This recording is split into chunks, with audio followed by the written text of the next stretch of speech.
अध्याय 1 दुनिया में बड़े बदलाव। मो फैन 6 अंक। गणित के शिक्षक डेंग योंगचुआन के ये कहने के बाद कक्षा में सभी जोर जोर से हंसने लगे। लगभग सभी ने अपनी नजरें घुमाकर उस छोटे कद के काले बालों वाले युवक की ओर देखा जो कक्षा में सबसे पीछे बैठा था। ये युवक मो फैन था, जिसे परीक्षा में सिर्फ 1 अंक मिला था। मो फैन, तुम्हें मो बाई से सीखना चाहिए। इतनी कठिन परीक्षा होने के बावजूद वह 96 अंक लाने में कामयाब रहा। तुम्हें परीक्षा में सिर्फ 1 अंक कैसे मिला? अपना नाम खराब मत करो, डेंग योंगचुआन ने आह भरी। मेरी कक्षा में इतना उपद्रवी छात्र कैसे हो सकता है? जब वह पहली बार स्कूल में दाखिल हुआ था तो उसके नंबर बहुत अच्छे थे, लेकिन हाई स्कूल में आने के बाद उसके नंबर तेजी से गिरने लगे और उसके परीक्षा परिणाम इतने निराशाजनक थे कि कक्षा का औसत भी गिर गया। टीचर, ये तो अपने नाम मो फैन के भी अनुरूप नहीं है। मो फैन, ये तो बिल्कुल भी औसत नहीं है। इसका स्तर औसत से भी नीचे है, ये तो बिल्कुल घटिया है। मु बाई नाम के छात्र ने पुकारा। हा, वह सचमुच है। मु बाई सचमुच अपनी प्रतिष्ठा पर खरा उतरता है, वह बिना गाली दिए भी लोगों का अपमान कर सकता है। मो फैन वाकई कोई साधारण इंसान नहीं है, वह तो पहले ही कूड़ा बन चुका है। पूरी कक्षा हंसने लगी और जब तक डेंग योंगचुआन ने अपना व्याख्यान शुरू नहीं किया तब तक वे हंसते नहीं रहे। ये मु बाई मुझे घिनौना लगता है। वो खुद को कमाल का समझता है क्योंकि वो सुंदर है, अच्छे नंबर लाता है और संगीत वाद्ययंत्र बजाना जानता है। मो फैन के बगल में बैठे व्यक्ति गुवान गुप ने कहा। वो तो बस एक बचकाना बदमाश है। मो फैन ने तिरस्कार के साथ कहा। क्या आप स्कूल खत्म होने पर वॉलीबॉल खेलना चाहेंगे?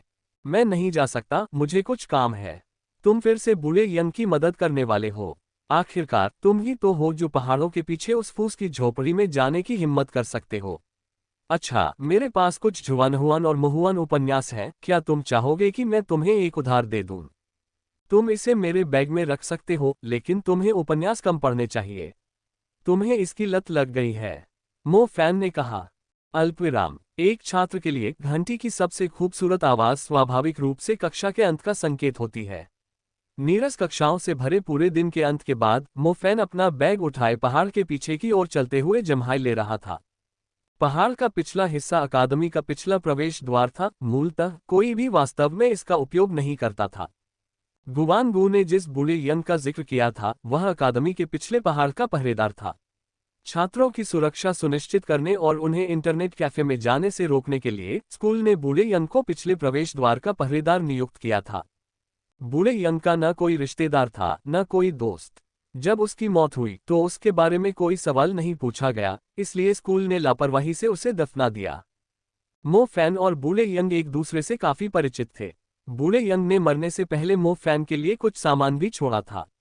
उसे आज ही बूढ़े यंग के अच्छे इरादे याद आए, इसलिए उसने उस फूस की झोपड़ी को देखने का फैसला किया।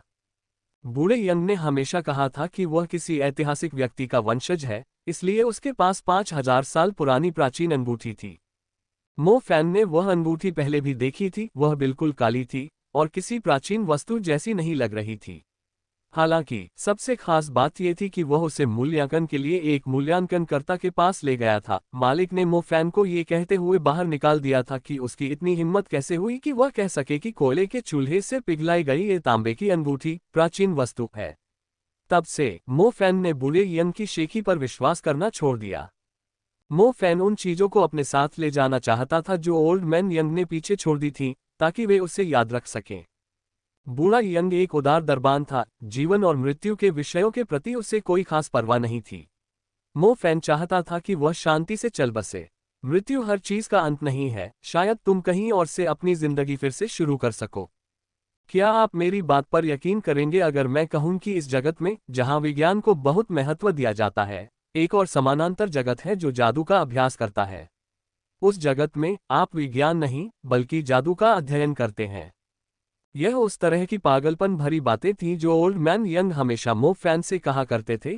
यही कारण था कि मो फैन का दृढ़ विश्वास था कि जब उनका निधन हुआ तो ओल्ड मैन यंग अपने जीवन को फिर से शुरू करने के लिए एक अलग स्तर पर चले गए थे, और जब तक वह ऐसा कर रहे थे तब तक एक अधिक शानदार जीवन जी रहे थे। अंगूठी उसके बांस के बिस्तर के नीचे लकड़ी के बक्से में आसानी से मिल गई।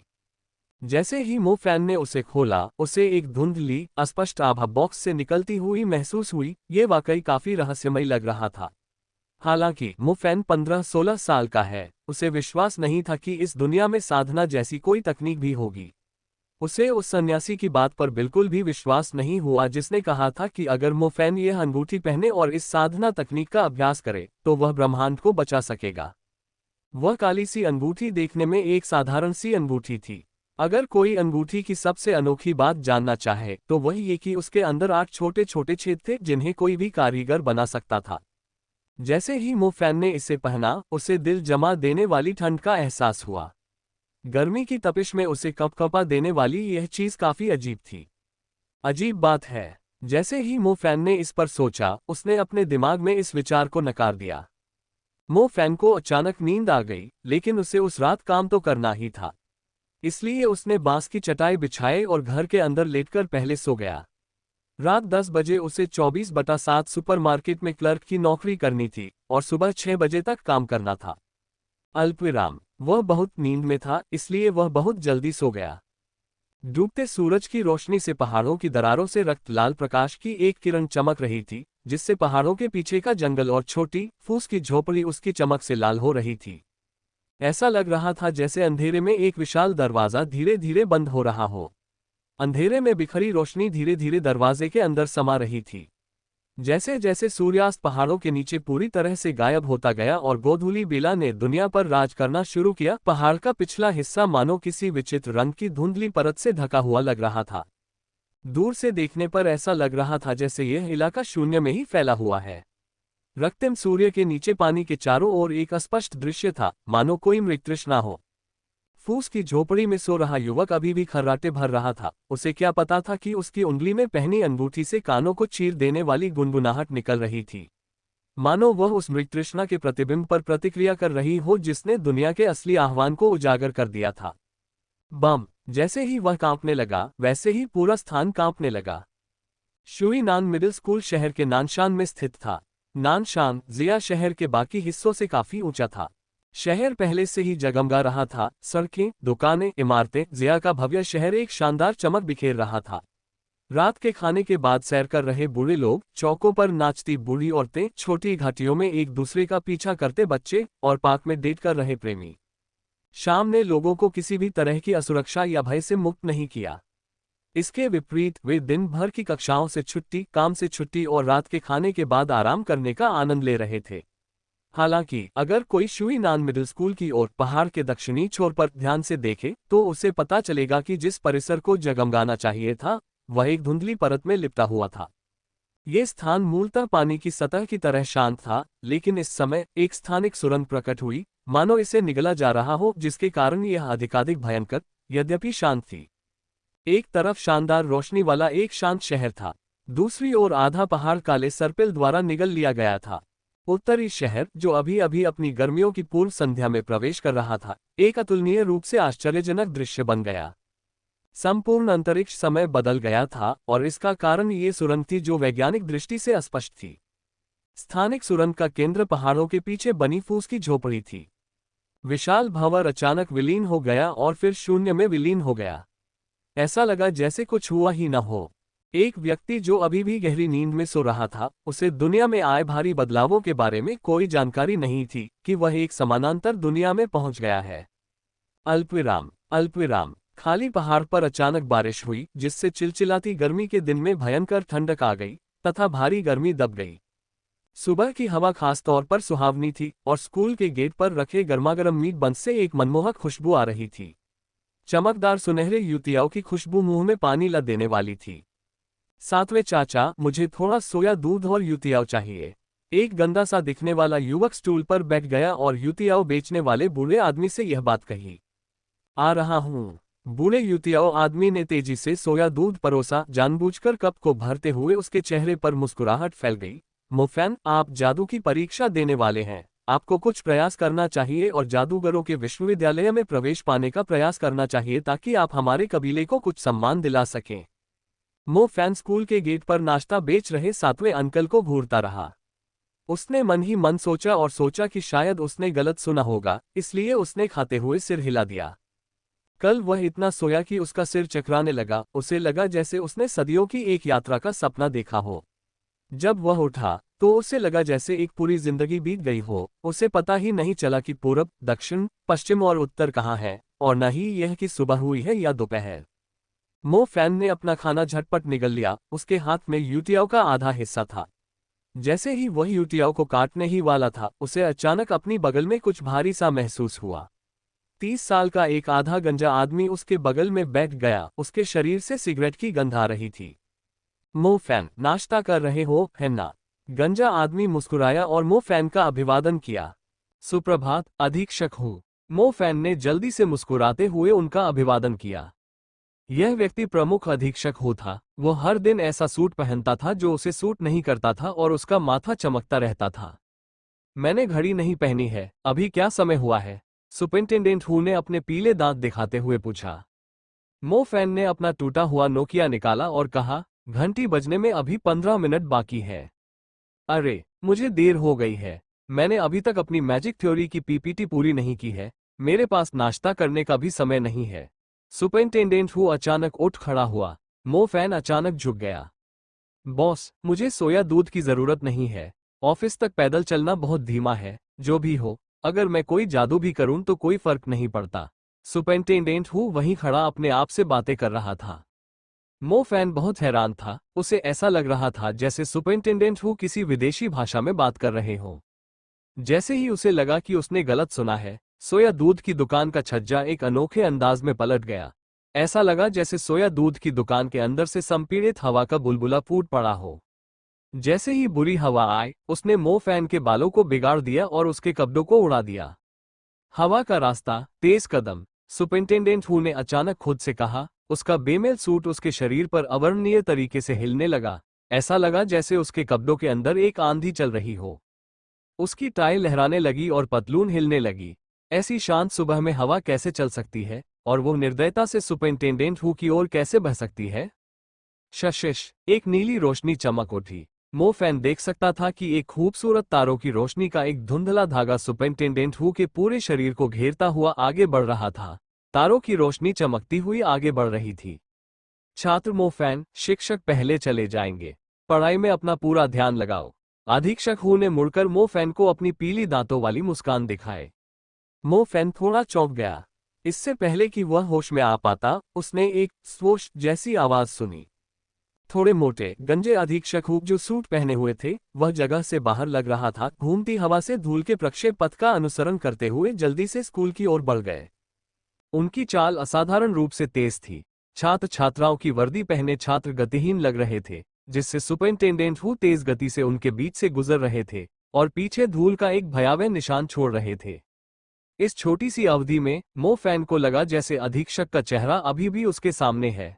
हालांकि इस समय अधीक्षक हू स्कूल की गहराइयों में गायब हो चुके थे और अब उन्हें अपनी परछाई भी दिखाई नहीं दे रही थी।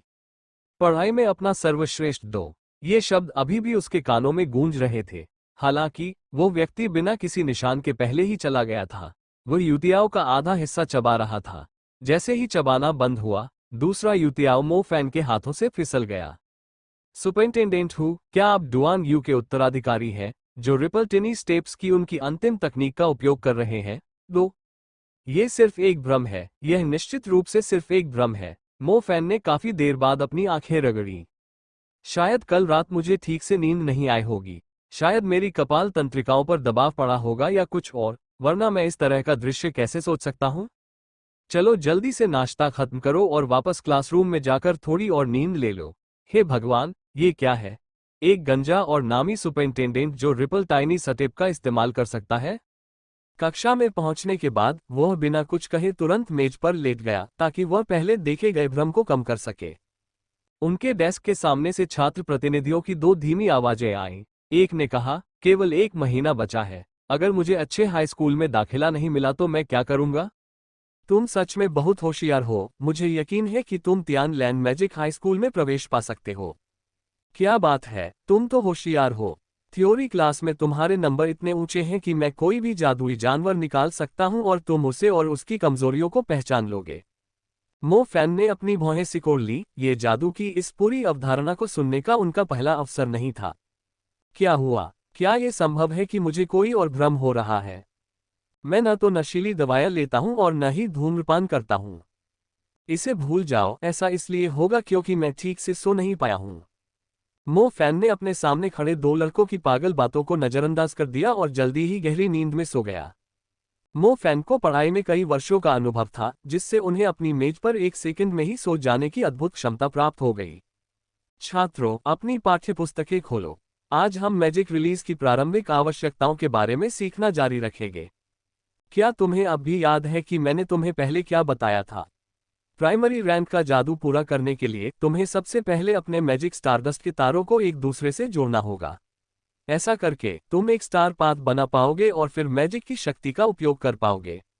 मैं तुम्हें ये सिद्धांत पहले भी कई बार समझा चुका हूं और साथ ही ये परीक्षा का सबसे महत्वपूर्ण भाग भी है, गणित के शिक्षक सु किंगजी ने अपनी लय बनाए रखते हुए कहा। पहले मो फैन शिक्षक की आवाज सुनकर गहरी नींद में सो जाता था, लेकिन जैसे ही उसने फिर से मैजिक रिलीज और स्टार सुना, उसकी नींद खुल गई। मो फैन, तुम्हें क्लास में ध्यान से सुनना चाहिए। 1 महीने से भी कम समय बचा है, फिर भी तुम खुद को नजरअंदाज कर रहे हो। सु किंगजी ने मो फैन को देखा और तुरंत उसे डांटा। सहपाठी भी अपना सिर घुमाकर मन ही मन हंसने लगे। कूड़े पर हंसना कक्षा में उनका पसंदीदा काम बन चुका था। अपनी पाठ्यपुस्तक खोलो, सु किंगजी ने आगे कहा। मो फैन ने अपनी पाठ्यपुस्तक खोलते हुए खुद को असहाय महसूस किया। अरे, यह क्या है? मो फैन खुद को गाली देने से नहीं रोक सका। गणित की किताब में जो चित्र, फंक्शन और सूत्र थे, सब गायब हो गए थे। उनकी जगह एक तारापथ था जो उसे बिल्कुल समझ नहीं आ रहा था। तारे के चित्र में कुछ ऐसा था जो उल्कापिंडों की लकीरों को जोड़ने वाली एक रेखा जैसा लग रहा था। ये बिल्कुल जादुई संरचना जैसा लग रहा था। मो फैन ने अपने दिल में आश्चर्य को बलपूर्वक दबा दिया और फिर एक और एहसास हुआ। जब गणित के शिक्षक ने उसे देखना बंद कर दिया, तो मो फैन ने अपने साथ बैठे गुवान गू को मेज से नीचे लात मारी और कहा, क्या तुम मेरे साथ खिलवाड़ कर रहे हो? तुमने मेरी किताब क्यों बदली? जल्दी करो और मुझे मेरी गणित की किताब वापस दो। बड़े भाई, आप किस गणित की किताब की बात कर रहे हैं? सांवले चेहरे वाले गुवान गू को लगा कि उसके साथ अन्याय हुआ है। उसने किसी को उकसाने की कोशिश नहीं की। आओ, ये बकवास देखो। जल्दी करो और मुझे मेरी किताब वापस दो। मो फैन ने अपनी किताब खोली और अजीबोगरीब स्टार पाथ, जादुई प्रतीकों और अजीबोगरीब मंत्रों की ओर इशारा किया। बड़े भाई मो फैन, यह इस कक्षा के लिए जादुई किताब है। गणित क्या है? क्या तुम फिर से पूरी रात जागकर विज्ञान के उपन्यास पढ़ते रहे? तुम तो ये भी कह रहे हो कि मैं इतना पढ़ रहा हूं कि मानो मुझ पर कोई भूत सवार हो गया है। तुम भी मेरे जैसे ही हो, गुवान गू ने कहा। जैसे ही मो फैन ने गुवान गू का जवाब सुना, उसकी थोड़ी लगभग फर्श पर गिर गई। यह क्या है? और अब क्या? मुझे बकवास करना बंद करो, मो फैन गुस्से में बोला। ये बदमाश एक्टिंग तो बहुत अच्छी करता है। असली सवाल यह है कि क्या मैं तुम्हारी बात पर पागलों की तरह यकीन करूंगा? बॉस, उपन्यासों ने आपको वाकई पागल कर दिया है। हम जादुई दुनिया में हैं, तो गणित जैसी अविश्वसनीय और रहस्यमयी चीज हमारे पास कैसे हो सकती है? अगर सचमुच होती, तो मैं हर दिन जादू के सिद्धांत, तत्वतंत्र या जादुई जानवरों जैसी उबाऊ चीजों का अध्ययन नहीं करता। मैं गणित, साहित्य और इन सब दिलचस्प चीजों का अध्ययन बहुत पहले ही कर चुका होता। गुवान गू ने मो फैन से एक गंभीर भाव और भावुक स्वर में कहा। मो फैन ने गुवान गू के हाव भाव देखे और मन ही मन सोचा, इस कमीने ने तो जरा सी भी गलती नहीं दिखाई, इतनी बेतुकी बात कह दी। ऐसा लग रहा था जैसे ये सब सच हो। मेरा सीटमेट पागल हो गया है। न केवल वह पागल हो गया है, बल्कि वह मुझे भी पागल बनाने की कोशिश कर रहा है। जादू सिद्धांत, तत्व प्रणालियां और जादुई जानवर जैसी उबाऊ चीजें सीखना। हे, ये प्रभावशाली है कि आप ये बात जोर से भी कह सकते हैं। अगर तुम्हें मेरी बात पर विश्वास नहीं है, तो बस सुनो कि शिक्षक क्या कह रहे हैं। गुवान गू ने उदासीनता से कहा, क्योंकि उसने मो फैन की अजीब अभिव्यक्ति देखी थी। मो फैन ने ये सुना और आखिरकार गणित की शिक्षिका सु किंगजी की बात ध्यान से सुनी। हालांकि एक हिस्सा किसी अजनबी भाषा जैसा था। कुछ ऐसे शब्द थे जिनके बारे में मो फैन को कुछ पता ही नहीं था, जिससे उसे बेचैनी होने लगी। सु किंगजी ने न तो परिचित फंक्शन और न ही सूत्रों का जिक्र किया। इसके विपरीत उन्होंने तारापथ और तारा आरेख जैसे शब्दों का कई बार जिक्र किया, यहाँ तक कि अग्नि, बर्फ, जल तत्व जैसी चीजों का भी जिक्र किया। पागल, वे सब पागल हो गए हैं। मो फैन का विश्वास गंभीर था, वह इन शब्दों पर विश्वास नहीं करेगा। अगली क्लास उसकी पसंदीदा साहित्य शिक्षिका श्रीमती किन के साथ थी। खूबसूरत, सेक्सी, परिपक्व, सुशील, बड़े और उभरे हुए स्तन और उसके गोल-मटोल नितंब मुझे धोखा देने के लिए इस तरह की बकवास नहीं करेंगे। अल्पविराम। गणित की समझ से परे कक्षा से गुजरने के बाद श्रीमती किन अपने पतले शरीर और औपचारिक काले पोशाक के साथ कक्षा में चली गईं। पहले की तरह उसने एक हल्की सी मुस्कान दी जिससे पूरी कक्षा में रौनक छा गई। कक्षा के लड़के किंडरगार्टन के बच्चों जैसे हो गए, शिक्षक का अभिवादन करते हुए उनके चेहरे उत्साह से भर गए। छात्रों, आज हम काले जादू के फायदे और नुकसान पर चर्चा करेंगे। सभी को पहले से ही पता होना चाहिए कि काला जादू 3 अलग अलग प्रकारों में विभाजित है: भूत प्रकार, अभिशाप प्रकार और छाया प्रकार। तो फिर इन 3 प्रकार के जादू में क्या अंतर है? श्रीमती किन ने कोमल और सुरुचिपूर्ण स्वर में कहा। पहले तो मो फैन ध्यान से देख और सुन पाता था, लेकिन ये शब्द सुनकर उसके चेहरे पर ऐसा भाव आ गया मानो उसने कोई मक्खी खा ली हो। जबकि उसके बगल में बैठा पागल साथी, देखो मैंने तुमसे क्या कहा था, जैसी अभिव्यक्ति कर रहा था। अरे तुम गलत नहीं हो तो तुम्हारे पिता, मैं, बीमार होंगे। असंभव। मो फैन अंततः इसे बर्दाश्त नहीं कर सके और जल्दी से अपनी कुर्सी से खिसक कर खड़े हो गए। श्रीमती किन, क्या हमें साहित्य की कक्षा नहीं लेनी चाहिए? मो फैन ने पूछा। जैसे ही उसके सीटमेट गुवान गू को एहसास हुआ कि मो फैन खड़े होकर क्या पूछने वाला है, उसने उसे दूर खींचने की कोशिश की लेकिन नाकाम रहा। मो फैन की बात सुनकर उसने ओह माय गॉड कहते हुए अपने चेहरे पर हाथ मारा। जैसे ही ये शब्द कहे गए, शांत कक्षा में हंसी की गड़गड़ाहट गूंज उठी। 40 छात्रों वाली पूरी कक्षा हंसी से लोटपोट हो रही थी। खासकर मुबाई, वह इतना हंसा कि उसकी आंखें भर आईं। श्रीमती किन हंसी नहीं, उन्होंने हल्की मुस्कान बनाए रखते हुए अपने सुनहरे चश्मे को एक तरफ सरका दिया। उनकी साफ बिल्ली जैसी आंखों ने मो फैन को घूरते हुए गंभीरता से कहा, मो फैन, जिस साहित्य की तुम बात कर रहे हो वह विज्ञान है न? यहाँ विज्ञान का कोई अस्तित्व नहीं है। तुम जादू का गहन अध्ययन करने के बजाय उन अस्तित्वहीन चीजों में डूबे रहे होगे। तुम्हें समाज के लिए एक उपयोगी जादूगर बनना होगा, ठीक है? साहित्य के शिक्षक कितने ईमानदार थे, इसका अंदाजा लगाया जा सकता था। जब इतने गंभीर शब्द जोर से बोले जा रहे थे तो किसी युवा के चेहरे के भावों में कितना बदलाव आ गया होगा, इसकी कल्पना की जा सकती थी। हे भगवान, कृपया मुझे अभी मार डालो। अल्पविराम। अरे रुको, श्रीमती किन ने अभी जो कहा वह बिल्कुल वही था जो पहले ही गुजर चुके बूढ़े यंग ने कहा था। ऐसा कैसे हो सकता है? क्या यह संभव है कि सचमुच कोई जादुई विमान हो और मुझे सचमुच उस जादुई विमान में उतार दिया गया हो? अल्पविराम। अल्पविराम। मो फैन ने शुरू में सोचा था कि यह सब सिर्फ एक सपना था, हालांकि अगले कुछ दिन बिल्कुल वैसे ही रहे। जबकि उसी समय उसकी स्पष्ट चेतना भी उसे बता रही थी कि यह निश्चित रूप से एक सपना नहीं था। चौथे दिन की सुबह वह एक बार फिर अंकल सेवन के घर पर बैठा हुआ युतियाओं खा रहा था और दुविधा में था। उसके बगल में बैठे 2 छात्र जादुई औजारों पर चर्चा कर रहे थे। मो फैन को समझ नहीं आ रहा था कि ये जादुई औजार किस तरह के हैं, लेकिन जिस तरह से वे इसके बारे में बात कर रहे थे उसे सुनकर लग रहा था कि ये वाकई अविश्वसनीय है। इतना ही नहीं, ये महंगे भी लग रहे थे, लगभग एक कार जितनी कीमत के। मो फैन, तुम इतने उदास क्यों लग रहे हो? क्या मैं, तुम्हारे अंकल, तुम्हें कुछ खरीद दूं जिससे तुम में ऊर्जा भर जाए? परीक्षाएं आ रही हैं, तुम जादूगर बन पाओगे या नहीं, यह इस परीक्षा पर निर्भर करता है। युतियाओं विक्रेता अंकल सेवन ने चिंता से कहा। मो फैन ने स्वतः ही यह मान लिया कि अंकल सेवन ने जो कहा था वह स्कूल में उसके ग्रेड से संबंधित था। हो, छोटे से विक्रेता पर एक अजीब सी हवा चली। हवा के झोंके से मो फैन के सोया दूध पर धूल उड़ी, इसलिए उसने झट से उसे अपने गले से नीचे उतार लिया। उसका पूरा शरीर उदास लग रहा था। हवा और तेज होती गई और मो फैन को एक अजीब दबाव महसूस हुआ जो धीरे धीरे उसके ऊपर बढ़ रहा था। घास बेतहाशा हिल रही थी और धूल के कण हर जगह उड़ रहे थे। लड़कियां अपने कपड़े ढककर और स्कर्ट नीचे करके आश्चर्य से चीखने लगीं। मो फैन को इसकी आदत हो गई थी। वही टीचर फिर से विंड ट्रेल जादू से कदम बढ़ा रहे थे और इस बार लोगों में ज्यादा चहल पहल थी। क्या आसमान में क्या है? वह क्या है? ओह बकवास, ये तो बहुत बढ़िया है। पंख, उस इंसान के पीछे सचमुच पंख है। ये बिल्कुल सुपर कूगन वाले वीडियो जैसा ही है। पवन पंख, प्रिय प्रभुओं, मैंने वास्तव में उच्च स्तरीय पवन तत्व जादू पवन पंख को अपनी आंखों से देखा है।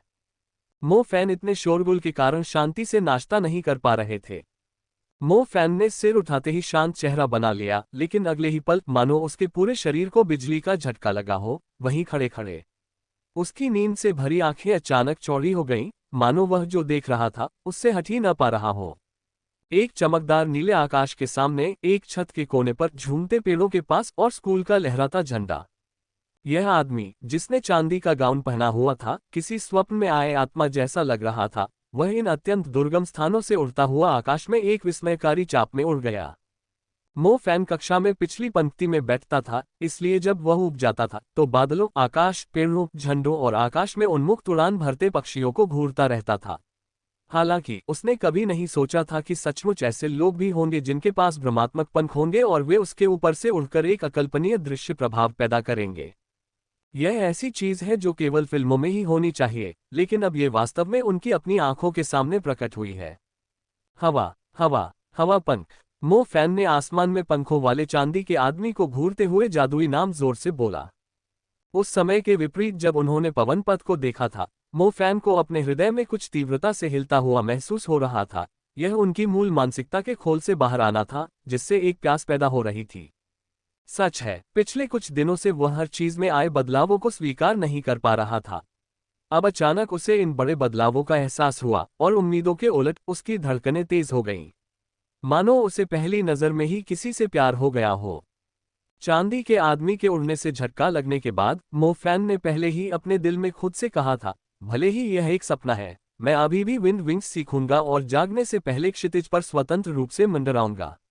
मो फैन के पास जो समय था वह बहुत कम था। यदि वह अपनी पूर्व दुनिया के नजरिए से चीजों को देखे तो पाएंगे कि 9 साल की अनिवार्य स्नातक परीक्षा 20 दिनों में हो रही थी। शेष 20 दिनों में मो फैन ने केवल कुछ महत्वपूर्ण बिंदुओं की पुष्टि की। पाठ्यक्रमों को इस प्रकार विभाजित किया गया। जादू आधार सिद्धांत विषय की स्थापना के आधार पर यह साहित्य प्रतीत होता है। जादुई तारापथ ज्यामिति होना चाहिए। जादुई जानवरों का ज्ञान जीव विज्ञान होना चाहिए। जादुई औजारों और उपकरणों का ज्ञान भौतिकी होना चाहिए। सामग्री ज्ञान रसायन विज्ञान होना चाहिए। जादू का इतिहास और जादू का भूगोल स्वतः स्पष्ट होना चाहिए। स्वाभाविक रूप से मो फैन ने भी एक बहुत महत्वपूर्ण जानकारी समझ ली। असल में अभी तक कोई भी छात्र जादू कर पाने में सक्षम नहीं था।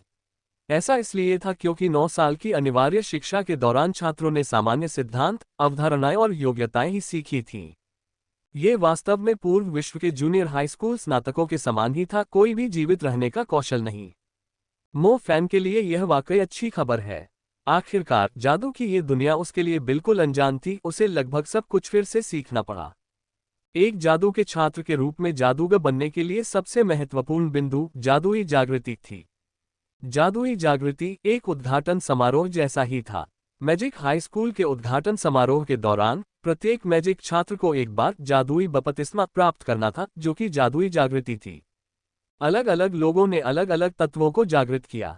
मो फैन ने गुवानगू से सुना था कि जागृत तत्व ज्यादातर रासायनिक तत्व थे। ये वही तत्व थे जिनके बारे में आप आमतौर पर कक्षा में पढ़ते हैं: वायु तत्व, अग्नि तत्व, जल तत्व, प्रकाश तत्व, बिजली तत्व, हिम तत्व और पृथ्वी तत्व। मो फैन ने पहले जो विंड ट्रेल और विंड विंग्स देखे थे वे निम्न श्रेणी के जादू और उच्च श्रेणी के जादू में विभाजित थे। अगर पवन तत्व को जगाने वाले लोग कड़ी मेहनत करें तो संभव है कि वे ये जादू सीख सकें। इस प्रकार यदि कोई उड़ने में सक्षम जादूगर की तरह बनना चाहता था तो सबसे पहले उसे हाई स्कूल में दाखिला लेना पड़ता था और वह प्राप्त करना पड़ता था जो हर हाई स्कूल के जादूगर छात्रों को मिलता था: जादुई जागृति। अल्पविराम। मो फैन, मुझे मत बताओ कि तुम वास्तव में मैजिक हाई स्कूल की परीक्षा देना चाहते हो और एक जादूगर बनना चाहते हो? गुवानगू ने ईमानदारी से पूछा। गुवानगू की राय में मो फैन उसे कभी पढ़ाई का शौकीन नहीं लगा, लेकिन अचानक उसे लगा कि वह सचमुच जादू सीख रहा है। यह एक घिनौना मामला था। मो फैन अपने सहपाठी को समझाने में बहुत आलसी था। हालांकि उसने पहले ही तय कर लिया था कि उसे मैजिक हाई स्कूल में दाखिला जरूर मिलेगा और उसे जागने का यह अनमोल अवसर जरूर मिलेगा। अगर तुम अभी पढ़ाई भी करो तो भी बेकार है। तुम्हें बस समय बर्बाद करना बंद कर देना चाहिए। आखिरकार तुमने कई सालों का होमवर्क छोड़ दिया है, गुवानगू ने समझाते हुए कहा। गुवानगू को इस बात पर पूरा यकीन था कि मो फैन को पिछली मैजिक मॉक परीक्षा में सिर्फ 6 अंक मिले थे, पूरे साल में सबसे कम। इतने ग्रेड के साथ उसे दाखिला कैसे मिल सकता है? तुम पहले ही गड़बड़ कर चुके हो, अब प्रयास करने का कोई फायदा नहीं है, बस इसे स्वीकार करो। गुवानगू, तुम्हें ही अधिक अध्ययन करना चाहिए। गुवानगू की आवाज कानों में गूंजने से मोफैन को कुछ चिढ़ महसूस हुई। क्यों? गुवानगू ने पूछा। गुवानगू, क्या तुम्हें पता था कि तुम बदसूरत दिखते हो? मैंने किया, गुवानगू ने गंभीर चेहरे के साथ स्वीकार किया। हाँ, तो एक कहावत है जो आपको जाननी चाहिए, अगर कोई बदसूरत है तो उसे और ज्यादा हिचकी आनी चाहिए, अगर कोई बदसूरत है तो उसे जादू सीखना चाहिए। मो फैन ने ये दिल से निकले शब्द ईमानदारी से कहे। भाड़ में जाओ दोस्त। हालांकि गुवानगू गलत नहीं था। बस 20 दिन बाकी थे। अगर कोई प्रतिभाशाली भी हो तो भी वह पिछले सालों की सभी कक्षाओं की भरपाई नहीं कर पाएगा। इसके अलावा परीक्षा की विषय वस्तु और जो सीखा गया दोनों अलग अलग अवधारणाएं थीं। मो फैन जानता था कि उसके पास ज्यादा उम्मीदें नहीं बची थीं, लेकिन उसकी रटंत की वजह परीक्षाएं नहीं थीं, बल्कि इसलिए कि वह सचमुच मैजिक से प्रभावित था, जिससे उसके अंदर पढ़ने की तीव्र इच्छा पैदा हो गई थी। अल्पविराम अल्पविराम। समय तेजी से बीत गया, लगभग 20 दिन पलक झपकते ही बीत गए। मो फैन अपने तथाकथित जादुई सपने से नहीं जागा, बल्कि उसे इस दुनिया के वास्तविक अस्तित्व पर विश्वास होने लगा। इसके अलावा उसने जूनियर हाई परीक्षा का स्वागत किया, जो जादुई जूनियर हाई परीक्षा में बदल गई थी। परीक्षा वाले दिन स्कूल के बाहर लोग चिंता में डूबे हुए थे। चाहे जादू की परीक्षा हो या विज्ञान की, बच्चों के माता पिता उन्हें लेने आ ही रहे थे। जो कार चलाते थे वे कार में आते थे और जो पेडिकैब चलाते थे वे पेडिकैब में आते थे। ऐसा इसलिए था क्योंकि माता पिता इस बात को लेकर बिल्कुल स्पष्ट थे कि इस बार की परीक्षाएं तय करेगी कि उनके बच्चे अगली पीढ़ी को लेने कार में आएंगे या पेडिकैब में। मो फैन जैसे ही परीक्षा कक्ष से बाहर निकला, उसने लोगों की अंतहीन कतारें देखीं और मन ही मन सोचा, जादुई दुनिया में कारें और इलेक्ट्रिक स्कूटर क्यों हैं? वह इस बात पर उलझन में पड़कर बाहर निकला, लेकिन जल्दी ही उसके विचार परीक्षा की विषय वस्तु पर लौट आए। 20-25 दिन की कड़ी मेहनत के बाद मो फैन आखिरकार उस स्तर पर पहुंच गया है जहां वह परीक्षा के विषयों को समझ सकता है।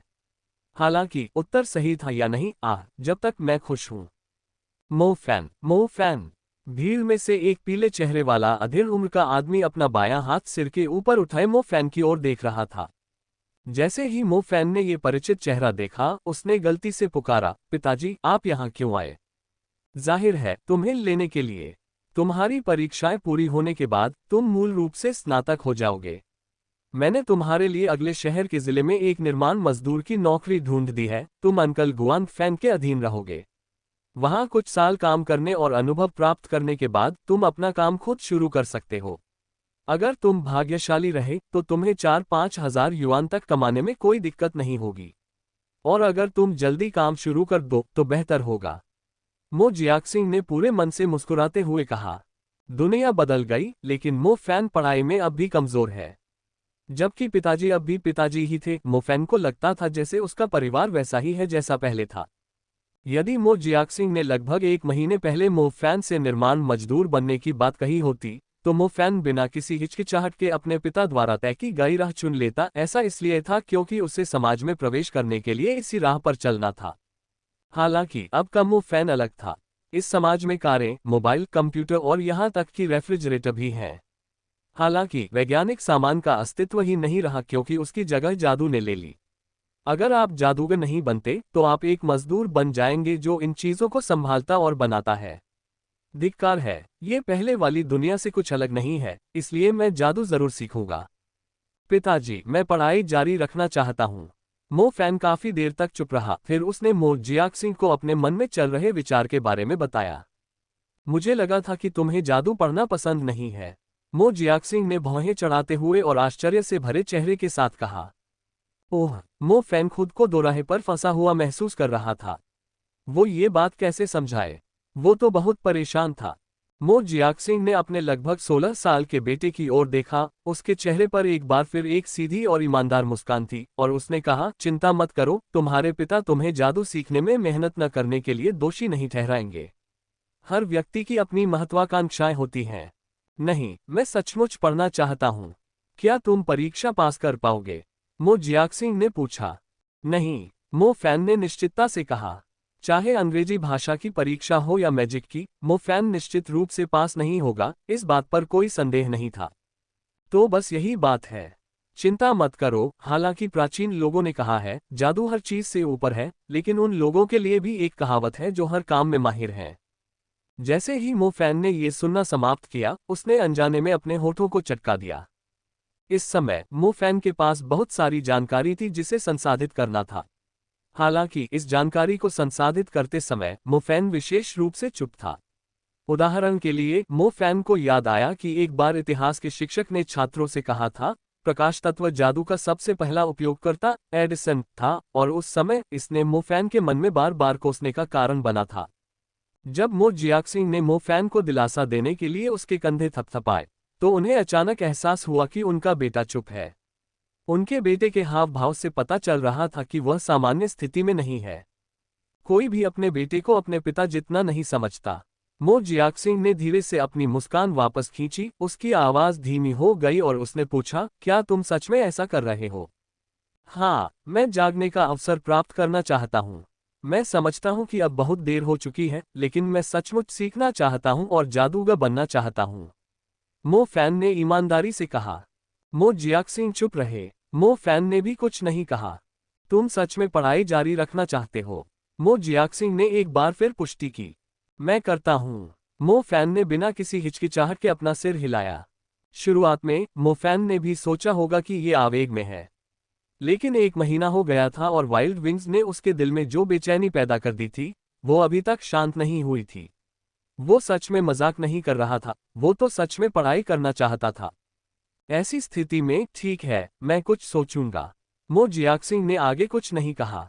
पापा, मुझे तियान लैन मैजिक हाई स्कूल में लाइब्रेरी की देखभाल के लिए एक अस्थायी नौकरी मिल गई है। ये परसों से शुरू होगी, मो फैन ने कहा। चूंकि मो फैन ने जादू सीखने का फैसला कर लिया था, इसलिए वह खुद ठीक से पढ़ाई न कर पाने के कारण हार मानने का इरादा नहीं रखता था। वह मैजिक हाई स्कूल में दाखिला ले पाएगा या नहीं और जागृति का अवसर प्राप्त कर पाएगा या नहीं, यह उसके पिता पर निर्भर था, जबकि वह अपने ज्ञान की कमी को पूरा करने के लिए खुद पर निर्भर था। वह इस बात को लेकर बिल्कुल स्पष्ट था कि उसे मैजिक हाई स्कूल में दाखिला मिलने की कोई उम्मीद नहीं है, इसलिए मो फैन को यह नौकरी पहले ही मिल गई। वहां लगभग कोई वेतन नहीं था, बस खाना और रहने की जगह थी। हालांकि मो फैन के लिए यह बहुत महत्वपूर्ण था क्योंकि उसे लाइब्रेरी में कई ऐसी चीजें मिल जाती थीं जिनकी उसे कमी थी। मो जियाक्सिंग हैरान था, उसे समझ नहीं आ रहा था कि उसके बेटे के मन में इतना बड़ा बदलाव क्यों आया। हालांकि चूंकि मो फैन ने दिल से जादू की भीख मांगी थी, इसलिए उसके दुखी होने की कोई वजह नहीं थी। आखिरकार इस समाज में असली हैसियत तो जादूगरों की ही होती है। एक निर्माण मजदूर को घर और कार मिल सकती थी, लेकिन फिर भी उसकी कीमत और इज्जत की तुलना किसी जादू स्कूल से निकले जादूगर से नहीं की जा सकती थी। पहले घर चलते हैं, घर पर बात करेंगे। मो जियाक्सिंग ने सिर हिलाया और कुछ नहीं बोला। मो जियाक्सिंग को अपने बेटे की जरा भी चिंता नहीं थी। मो फैन अभी 16 साल का भी नहीं हुआ था, लेकिन मो जियाक्सिंग के दिल में मो फैन पहले ही वयस्कता में प्रवेश कर चुका था। पहाड़ के एक आधे हिस्से पर एक रिहायशी इलाका था। अगर कोई लोहे की बाड़ वाली सड़क पर चले और उस छोटी सी सड़क के अंत तक चले, तो उसे मो फैन का घर मिल जाएगा। यह एक छोटा 1.5 मंजिला मकान था। बाहरी दीवार का रंग टूटा हुआ था, जिससे नीचे की लाल ईंटें दिखाई दे रही थीं। आसपास के घरों में कबाड़ पड़ा था। मोहल्ले के बाकी घर लगभग 3.5 मंजिला थे। मरम्मत और सजावट के बाद वे घर असली घरों जैसे लगने लगे। जबकि मो फैन का घर, जो सबसे दूर कोने में था, और भी ज्यादा जर्जर और पुराने जमाने का लग रहा था। भाई मो फैन, तुम वापस आ गए। मैं तुम्हारे लिए एक खुशखबरी लाया हूँ। जैसे ही मो फैन अपने घर के प्रवेश द्वार पर पहुंचा, एक बंदर जैसा युवक बाहर निकला। उसका चेहरा खुशी से भर गया। ये बंदर झांग हो था, जो इस ब्लॉक के पास रहने वाले परिवारों का एक बच्चा था। कहा जा सकता है कि वह मो फैन के साथ पला बड़ा था। अच्छी खबर क्या है? मो फैन ने पूछा। छोटी राजकुमारी वापस आ गई है, मैंने उसे हवेली के प्रवेश द्वार पर देखा था। वाह, तुम्हें अंदाजा भी नहीं है कि छोटी राजकुमारी कितनी सुंदर हो गई है, वह तो बिल्कुल एक नन्ही परी जैसी है, झांग हो ने उत्साह से कहा। मो फैन ने सड़क के उस पार वाली हवेली पर नजर डाली। हवेली इतनी खूबसूरत थी कि हर कोई ईर्ष्या करने लगा। फूलों, पौधों और पेड़ों के हर इंच को ध्यान से निखारा गया था, जिससे वह एक असली बगीचे के स्तर तक पहुंच गया था। हालांकि सुंदर हवेली के बगीचे को वर्तमान में ऊंची लोहे की बाड़ से घेरा जा रहा था। जब उसे बचपन की यादें ताज़ा हुईं, तो लोहे की बाड़ें वहां नहीं थीं। वह अक्सर इस गली के बच्चों को हवेली के बगीचे में खेलने के लिए लाया करता था। रेजिडेंसी के सबसे ऊंचे स्थान पर कई बेहद खूबसूरत यूरोपीय शैली के विला थे।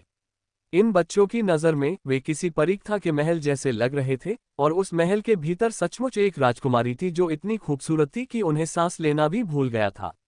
वह भी उनकी ही उम्र की थी और मो फैन अक्सर राजकुमारी को चुपके से उनके साथ खेलने के लिए बाहर ले जाता था। उसे याद ही नहीं आ रहा था कि कब निवास के चारों ओर लोहे की बाड़ लग गई, और आस पड़ोस के बड़े लोग अब अपने बच्चों को हवेली में जाने की इजाज़त नहीं देते थे। इसके अलावा महल में काल्पनिक राजकुमारी अब असली राजकुमारी बन गई थी। उम्र बीतने के साथ वे और भी दूर होते गए और उनकी मुलाकातें भी कम होती गईं। क्या तुम्हें पता है, मैंने सुना है कि लिटिल प्रिंसेस इस समय प्रसिद्ध इंपीरियल मैजिक स्कूल की मास्टर है। बर्फ के तत्वों के प्रति उसकी जन्मजात प्रतिभा उसके साथियों से अतुलनीय है। वह 15 साल की छोटी सी उम्र में ही बर्फ के जादू का इस्तेमाल करने में सक्षम है। झांग हो ने आश्चर्य से कहा। मो फैन हैरान रह गया। अगर झांग हो उसे बताए कि छोटी राजकुमारी को ओलंपिक में पदक मिला है तो शायद उसे कुछ भी बुरा न लगे। लेकिन अगर बात आइस एलिमेंट मैच बनने की हो तो बात ही कुछ और होगी। अधिकांश लोगों को अपना पहला मौलिक जादू प्राप्त करने से पहले जागृति प्राप्त करने के लिए 16 वर्ष की आयु तक हाई स्कूल के अपने पहले वर्ष तक प्रतीक्षा करनी पड़ती थी। इसे हासिल करने के बाद इसका मतलब यह नहीं था कि आप असली जादूगर बन गए हैं। जादू करने में सक्षम होने से पहले आपको प्रशिक्षण की एक लंबी प्रक्रिया से गुजरना पड़ता था, एक जादू की किताब हासिल करनी पड़ती थी और लगन से अभ्यास करना पड़ता था। अंडस को छोटी राजकुमारी वाकई प्रभावशाली थी। वह 15 साल की उम्र में ही एक असली जादूगर बन गई थी। अंडस को क्या यह हो सकता है कि वह तथाकथित बाल प्रतिभा है, जादुई दुनिया की बाल प्रतिभा? भाई मो फैन, मुझे तुम पर तरस आ रहा है। काश तुम उस भोली भाली और मासूम छोटी राजकुमारी को हमसे छीनने के लिए ज्यादा मेहनत करते जब हम छोटे थे। अब वो प्रतिभाशाली और सुंदर है। टीएस। हमें तो सचमुच बहुत जलन होती है, झांग हो ने भौहें चढ़ाते हुए कहा। यह तब की बात है जब हम जवान थे। बेकार की बातें करना बंद करो, मो फैन ने बिना समझे कहा। जब मो जियाक्सिंग ने दोनों युवकों को इस बारे में बात करते सुना तो वह खांसने लगा और मो फैन को वापस घर ले गया। घर लौटते ही मो जियाक्सिंग ने कहा, मैं थोड़ी देर के लिए बाहर जा रहा हूँ। शिनजिया तुम्हारी मौसी के साथ रह रही है, शायद वो घर नहीं आएगी। ठीक है, मैं समझ गया। अल्पविराम। मो जियाक्सिंग के जल्दबाजी में चले जाने के बाद मो फैन ने अपने घर के चारों ओर घूमकर देखा और महसूस किया कि उसका घर बिल्कुल भी नहीं बदला है। दुनिया बदल गई थी लेकिन गरीबी की कड़वाहट नहीं बदली थी। अंडस को मेरे परिवार ने हवेली वाले परिवार के साथ व्यापार क्यों नहीं किया? सच में भगवान, आपने विज्ञान को जादू में बदलने के लिए इतनी मेहनत की, लेकिन आप इसे बदलने जैसा छोटा सा काम भी नहीं कर सके। अंडस को एकमात्र बात जिस पर वह प्रसन्न था वह ये थी कि उसका अपना रूप नहीं बदला था। वह अब भी पहले जैसा ही उत्कृष्ट और सुंदर था। घर पर बैठना बोरिंग था, करने को कुछ भी नहीं था। मो फैन इतना बोर हो गया था कि उसने बाहर घूमने जाने का फैसला किया। वह ये भी देखना चाहता था कि और क्या बदला है। जब वह काई से ढकी सड़क पर चल रहा था जिस पर कोई नहीं चलता था तो उसने अपने पिता के पिकअप ट्रक को देखा जो मुख्य सड़क पर पहुंचने ही वाला था। उसका बूढ़ा आदमी एक ड्राइवर था। वह उस हवेली के मालिक की गाड़ी चलाता था। हालांकि उसे पता ही नहीं चला कि उसके पिता का तबादला रसद विभाग में कैसे हो गया। एक दिन वह हवेली की तरफ से सामान खरीदने गया था और तब से परिवार की हालत धीरे धीरे खराब होती गई। जियाक्सिंग, तुम्हारा यह अनुरोध थोड़ा असभ्य है ना? तुम्हें पता होना चाहिए कि मैंने तुम्हारे परिवार के साथ पहले भी बहुत अच्छा व्यवहार किया है। तुम्हारे परिवार के बच्चे ने ऐसा काम किया है, फिर भी मैंने तुम्हारे लिए कुछ काम छोड़ दिया है। अगर किसी और का परिवार होता तो मैं उन्हें तुरंत अपना सामान समेटकर वहां से निकल जाने को कहता। एक अधेड़ उम्र के आदमी का स्वर धीरे से सुनाई दिया। भाई म्यूहे, इसे बस आखिरी बार समझिए जब मैं आपसे मदद मांग रहा हूं। अगर मैं तियान लैन मैजिक हाई में अपना रास्ता खरीदने की कोशिश करूं तो ये बहुत महंगा पड़ेगा। आपको मेरे परिवार की स्थिति के बारे में पहले से ही पता होना चाहिए। हम वास्तव में इसे वहन नहीं कर सकते। मो जियाक्सिंग ने धीरे और विनम्रता से कहा। तुम अपने नाकाम बेटे के लिए ऐसा क्यों कर रहे हो? उसके पास खुद मैजिक हाई में दाखिले के लिए परीक्षा पास करने लायक योग्यता नहीं है, इसलिए तुम किस्मत को अपने हाल पर छोड़ दो। वह लगभग 16 साल का है। इसके अलावा अगर मैं तुम्हारे बेटे को मैजिक हाई में दाखिले के लिए मदद भी कर दूं तो सिर्फ उसके चरित्र के आधार पर वह निश्चित रूप से ढीला पड़ेगा और एक सच्चा जादूगर नहीं बन पाएगा। जादूगर बनना इतना आसान नहीं है। न सिर्फ तुम्हें प्रतिभा और कड़ी मेहनत की जरूरत है, बल्कि वो जादू की किताबें, जादुई उपकरण और जादुई औजार ऐसी चीजें नहीं हैं जो तुम्हारा परिवार खरीद सके। इन चीजों के बिना वह प्राथमिक स्तर का जादूगर भी नहीं बन सकता। म्यू हे नाम के उस आदमी ने गंभीर स्वर में कहा, लेकिन मो फैन को उसमें अहंकार की एक झलक सुनाई दे रही थी। इस बार वह सचमुच पढ़ाई करना चाहता है। भाई म्यूहे, अगर इस बार तुम मेरी मदद करोगे तो मैं उसकी मांग के अनुसार मास्टर म्यू से बहुत दूर चला जाऊंगा। इस तरह हम मास्टर म्यू को भी सहज महसूस कराएंगे और मैं ये भी गारंटी दूंगा कि मेरा छोटा सा बच्चा लेडी म्यू जुक्स्यू से बिल्कुल भी बातचीत नहीं करेगा। मो जियाक्सिंग की आवाज सुनाई दी। ओह, उस स्थिति में मुझे इस पर विचार करना होगा। जैसे ही उसने सुना कि वे लोग वहां से चले जाने को तैयार हैं, म्यूहे नामक इस व्यक्ति को इस चर्चा में अधिक रुचि दिखाई दी। अल्पविराम। एक युवक दीवार पर टिककर बातचीत सुन रहा था, उसका हृदय अविश्वसनीय रूप से जटिल महसूस कर रहा था।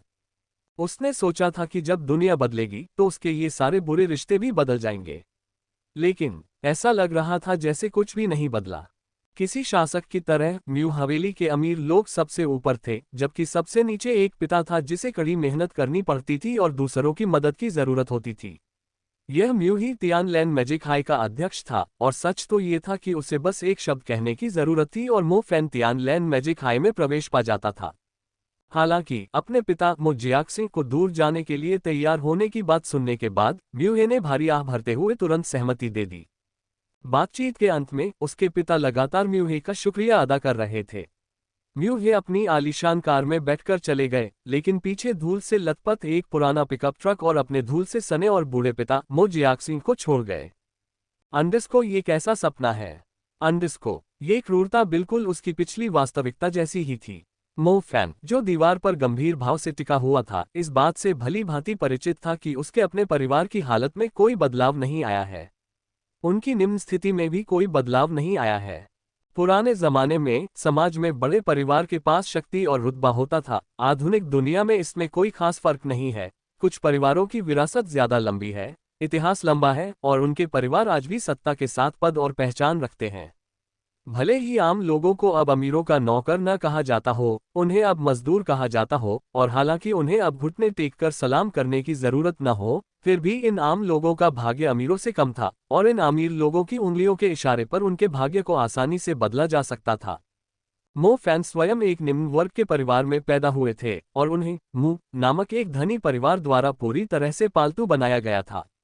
उसके हृदय में ऐसा महसूस हुआ जैसे कोई चीज हिंसक रूप से उमड़ रही हो। उसने अपनी मुट्ठी को और कसकर पकड़ लिया और बार बार उसे नीले रंग की दीवार पर पटकने लगा। तुम्हारे म्यू परिवार ने मेरा फायदा उठाया जब मैं छोटी थी और जब मैं लेटी हुई थी। जब मैं शक्तिशाली हो जाऊंगा तो मैं निश्चित रूप से एहसान को 10 गुना नहीं 100 गुना वापस कर दूंगा। तारांकन। अनुवादक टोफू। संपादक डॉक्यूएन। तारांकन। फायदा, उनका लिंग उसके संपर्क में आने से। तारांकन सेंट बिल, चीन में सेंट के नोटों को जियाओ कहा जाता है। तारांकन गुशु, यहाँ गुओ का अर्थ है देश और शू का अर्थ है तकनीक। तारांकन 190 सेंटीमीटर 6 फीट से अधिक लंबा। तारांकन कुई झील, कुईहू, जिसका अर्थ हरी झील भी है। तारांकन 100 ड्यूआन बिल, 100 युआन उनका सबसे बड़ा बिल है। तारांकन दाओइस्ट फियर्स टाइगर, इस उपन्यास के लेखक। तारांकन नूडल्स, गेहूं से बने। तारांकन चावल, नूडल्स चावल से बने। तारांकन झांग, तियान तियान, तियान का अर्थ है मीठा। तारांकन बाजीक्वान, इसे 8 हाथ वाली मुट्ठी के नाम से भी जाना जाता है, लेकिन मुझे बाजीक्वान ज्यादा अच्छा लगता है। तारांकन लोन तास, चीनी ओपेरा में सहायक पात्र जो कलाबाजी और लड़ाई के दृश्य करते हैं। तारांकन 12.47 से 13.07। मुझसे पेड़ के रस के बारे में मत पूछो। मो फैन घर लौटने के बाद बस मुंह के कहे शब्दों को ही याद कर पा रहा था। वे शब्द गंभीर और सच्चे लग रहे थे, लेकिन मो परिवार और खुद के प्रति उसके मन में जो तिरस्कार था वह साफ दिखाई दे रहा था। क्या आप प्राथमिक स्तर के जादूगर भी नहीं बन सकते? तुम्हारे पिता, मैं तुम्हें उन शब्दों को खाने पर मजबूर कर दूंगा। मो फैन ने माना कि एक समय ऐसा था जब वह और छोटी राजकुमारी मु निंगजू एक दूसरे के बहुत करीब थे। हालांकि युवा मो फैन को अंदाजा नहीं था कि यह उसके गरीबी से त्रस्त परिवार पर किस तरह की विपत्ति लाएगा। उस दिन से मो फैन को आखिरकार एहसास हुआ कि सामाजिक वर्ग का अंतर मौजूद है। मो फैन, हाँ हाँ हाँ, मैंने तुम्हारी समस्या हल कर दी है। मैंने अपने एक पुराने दोस्त को फोन किया था और पता चला कि अब उसकी तबीयत ठीक है। वह तियानलेन मैजिक हाई स्कूल का चेयरमैन है। उसने कहा है कि अगर तुम लगन से जादू सीखोगी तो वह तुम्हें तियानलेन मैजिक हाई स्कूल में प्रवेश दिला सकता है और तुम्हारा एलिमेंटल मैजिक जगा सकता है। ऐसा मौका जिंदगी में एक बार ही मिलता है, इसलिए इस बार तुम्हें अपना सर्वश्रेष्ठ प्रदर्शन करना होगा, ठीक है? पीले चेहरे वाले मो जियाक्सिंग मुस्कुराते हुए घर में दाखिल हुए और मो फैन के कंधे थपथपाए। मो फैन ने अपने पिता की खुशी भरी मुस्कान देखी। अगर वह सामान्य होता तो वह भी खुश होता और अपने पिता के साथ एक कप व्हाइट वाइन पीकर इस खुशी का जश्न मनाता। लेकिन सच्चाई जानने के बाद भी वह अपने पिता की ईमानदार और चमकदार हंसी पर कैसे विश्वास कर सकता था? मो फैन का अपने आदरणीय पिता पर और भी कम विश्वास इसलिए था क्योंकि उनके समाज में कोई और उनका सम्मान नहीं करता था। सच में, ये तो बहुत अच्छा है। ये तो मेरे पापा हैं, हमारी हर मुश्किल का हल वो निकाल देते हैं। हाँ हाँ, आखिरकार मो फैन के चेहरे पर मुस्कान आ गई और उसने अपने पिता के कंधों पर हाथ रख दिया। बिल्कुल, तुम्हें क्या लगता है तुम्हारे पिता कौन है? मो जियाक्सिंग को लगा कि इस बच्चे की बुलशीट वाकई बहुत अच्छी बनी है, इसलिए उसके चेहरे पर मुस्कान और भी चौड़ी हो गई। बाप बेटे के पास अभी भी कुछ कप बचे थे। जब वे पी रहे थे, मो जियाक्सिंग ने बड़ी चतुराई से कहा, मो फैन, तुम्हें छात्रावास में रहना चाहिए। मैं घर किराए पर देने की सोच रहा हूं ताकि हम अपने लिए कुछ और पैसे जुटा सकें। मो फैन को पहले से ही पता था कि यह घर असल में मूवी को बेचा जा चुका है। इस घटिया घर की अपनी कोई कीमत नहीं है, हालांकि जमीन शहर के अंदर है, इसलिए इसकी कीमत बहुत ज्यादा थी। ठीक है, मैं ऐसा ही करूंगा। वैसे भी मैं अक्सर वापस नहीं आता। बस, शिनजिया का क्या? मो फैन ने सच न जानने का नाटक करते हुए कहा। शिनजिया तुम्हारी मौसी के साथ रह रही है। सच कहूं तो हम जैसे दो आदमियों के लिए शिनजिया की देखभाल करना आसान नहीं है। वह लड़की बहुत समझदार है, इसलिए हमें उसकी चिंता करने की कोई जरूरत नहीं है, मो जियाक्सिंग ने कहा। ऐसी स्थिति में मैं समझता हूं। तुम स्कूल में अक्सर मुझसे मिलने आया करो, मो फैन ने कहा। मैं पीऊंगा। ठीक है, मैं थक गया हूं।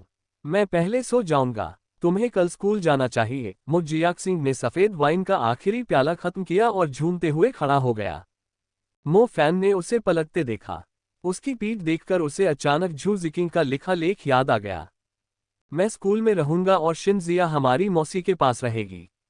हमें जगह तो मिल गई है, लेकिन ये आदमी कहाँ रहेगा? अंततः मो फैन ने इस मुद्दे को नहीं उठाया। दरअसल मो जियाक्सिंग ये त्याग करने को तैयार थे क्योंकि उनका मानना था कि यह एक पिता का कर्तव्य और सम्मान है। वह अपने बेटे को यह एहसास दिलाना चाहते थे कि उसे शांति से पढ़ाई करनी चाहिए और जो भी समस्याएं वह खुद नहीं सुलझा सकता, उन्हें सुलझाने में वह उसकी मदद करेंगे। इसके अलावा मो फैन भी समझ गया था कि अगर वो इस मुद्दे को उठाएगा तो मो जियाक्सिंग को सिर्फ दुख और शर्मिंदगी ही होगी। आखिर कौन सा आदमी एक बेहतरीन पिता नहीं बनना चाहेगा जो अपने बेटे के लिए सब कुछ ठीक कर सके? मो फैन इस बारे में बात नहीं कर सका। दूसरे लोग उसके पिता का अनादर कर सकते थे, लेकिन वह ऐसा नहीं करेगा। ये टूटा फूटा घर, तो क्या हुआ अगर हम यहाँ नहीं रहते? ज्यादा से ज्यादा 3 साल में, जब मैं जादू की पढ़ाई में अव्वल दर्जे पर पहुंच जाऊंगा, तब मुझे जो भी चाहिए होगा। इस समाज में जादू ही सम्मान है। मैं एक अदम्य मास्टर जादूगर बन जाऊंगा। गर्मी की छुट्टियां के 2 महीने बहुत जल्दी बीत गए। मो फैन को ऐसा लगा जैसे उसे किताबों के समंदर में उतार दिया गया हो। तियानलेन मैजिक हाई में हर तरह की किताबें थीं। इसके अलावा जादू से जुड़ी किताबें बिल्कुल विज्ञान की किताबों जैसी थीं, जटिल, ढेर सारी और अपने ज्ञान का सच्चा महत्व बताने वाली। बहरहाल मो फैन ने खूब फायदा उठाया था। कम से कम अब वह अनपढ़ तो नहीं रहा। ओह, जादू का अनपढ़! मो फैन ने 9 साल की अनिवार्य जादू की शिक्षा का सारा ज्ञान हासिल कर लिया था।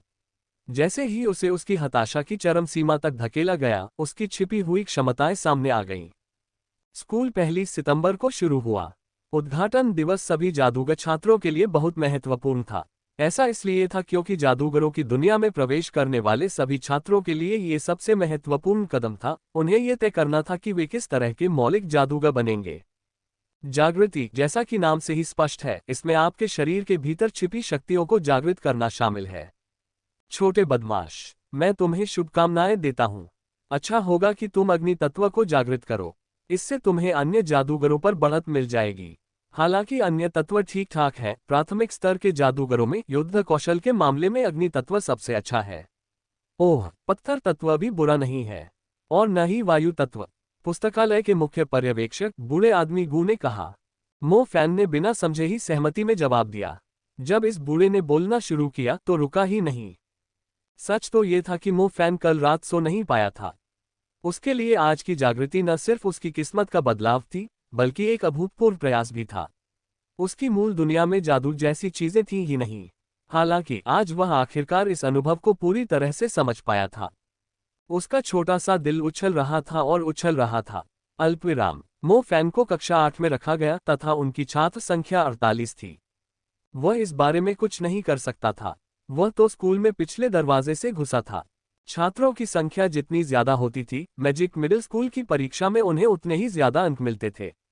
ऐसा कहा जाता था कि जब ज्यादा संख्या वाला व्यक्ति जागृत होता था और उसे कोई तत्व प्राप्त होता था, तो जादू की साधना में उसकी गति सामान्य व्यक्ति की तुलना में कहीं ज्यादा तेज होती थी। ऐसा इसलिए था क्योंकि जादू के प्रति उनकी समझ कहीं बेहतर थी, इसलिए उनके लिए साधना करना भी कहीं ज्यादा आसान था। भाग्यवश कक्षा 8 में प्रथम स्थान पर मो फैन का पुराना सहपाठी मुबाई आया। मुबाई असल में मु परिवार से था, हालांकि ऐसा लग रहा था कि वह मुख्य परिवार से नहीं था।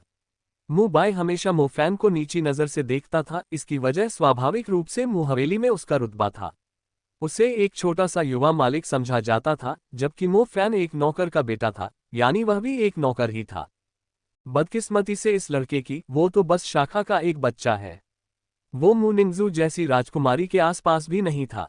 मुबाई ने मु निंगजू को मनाने के लिए हर हथकंडा अपनाया था, फिर भी उसने उसे नजरअंदाज कर दिया। म्यूबाई के जादू में ग्रेड वाकई बहुत अच्छे थे। म्यू परिवार में वह उन लोगों में से एक था जिन्हें विशेष ध्यान मिलता था। ऐसा कहा जाता था कि अगर वह म्यू परिवार के तत्व, हिम तत्व को जागृत कर लेता, तो उसकी भविष्य की साधना गति कई गुना बढ़ जाती। आखिरकार म्यू परिवार के पास इतने संसाधन थे कि वे उन्हें दे सकते थे। म्यू परिवार अपने परिवार की एक शाखा के बच्चे को जो कुछ दे सकता था, उसकी तुलना दूसरे परिवार नहीं कर सकते थे। कक्षा प्रवेश के लिए बधाई। शायद आप में से कई लोग आज के भावुक पल का इंतजार कर रहे होंगे, लेकिन उससे पहले मुझे सभी से बहुत सी बातें कहनी हैं।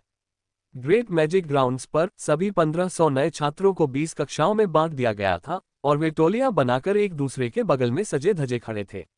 वे बहुत खूबसूरत लग रहे थे। छात्रों, क्या आप जानते हैं कि जादूगर बनने का क्या मतलब है? चाहे आप किसी भी तरह के जादूगर बने, यह मत भूलिए कि हम जादूगर मानवता को आगे बढ़ाने के लिए ही हैं। हम मानवता के सबसे महत्वपूर्ण मिशन की रक्षा करते हैं। यह मत भूलिए कि इस सुरक्षित शहर के बाहर अनगिनत जादुई जानवर हमें ऐसे देख रहे हैं जैसे एक बाघ अपने शिकार को देखता है। जैसे ही हेडमास्टर का भाषण समाप्त हुआ, वे अंततः उस भाग पर आ गए जिसका सभी को सबसे अधिक इंतजार था। ठीक है, आज से तुम जागरण समारोह शुरू करोगे।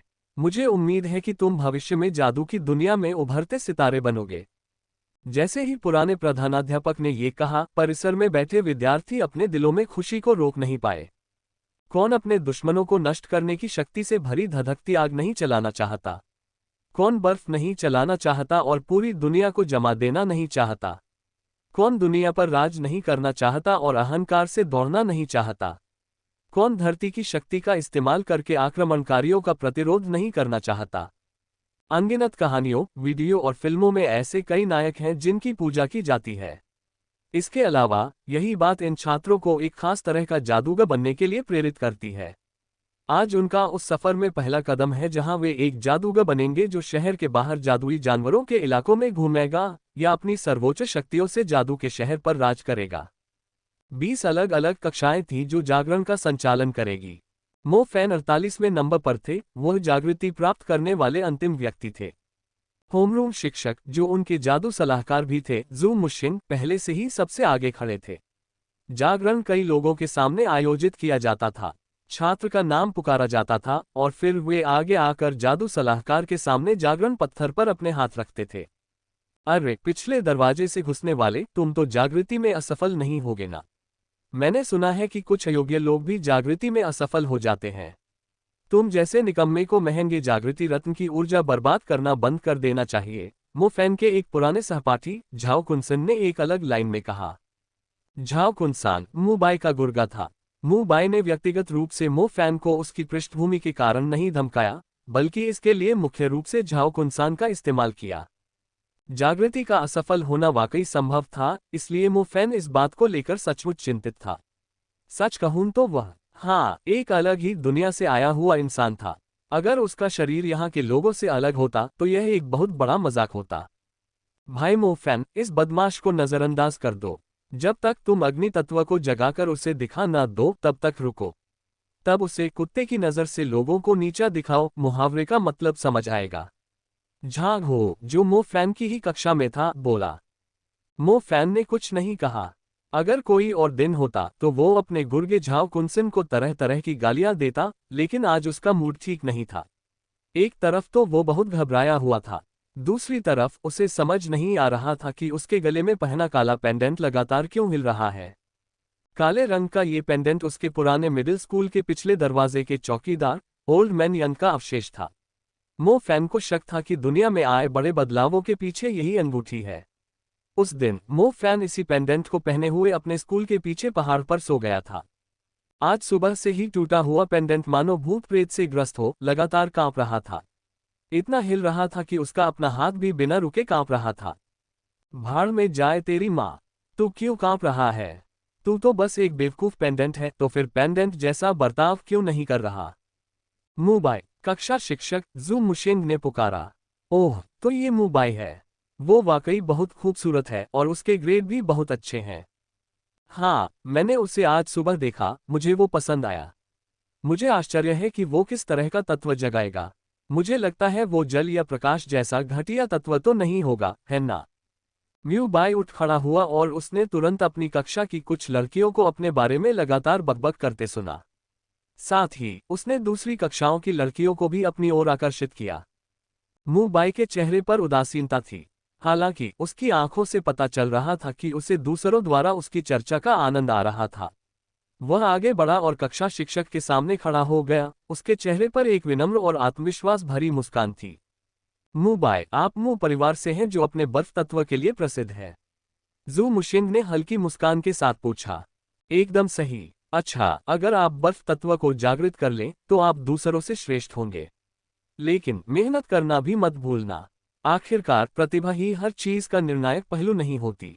म्यू बाई ने सिर हिलाया, लेकिन उसने मन ही मन सोचा, हाँ, प्रतिभा सब कुछ तय नहीं कर सकती, लेकिन प्रतिभा और पारिवारिक संसाधनों के बिना व्यक्ति को हमेशा समाज के सबसे निचले पायदान पर रहना पड़ेगा।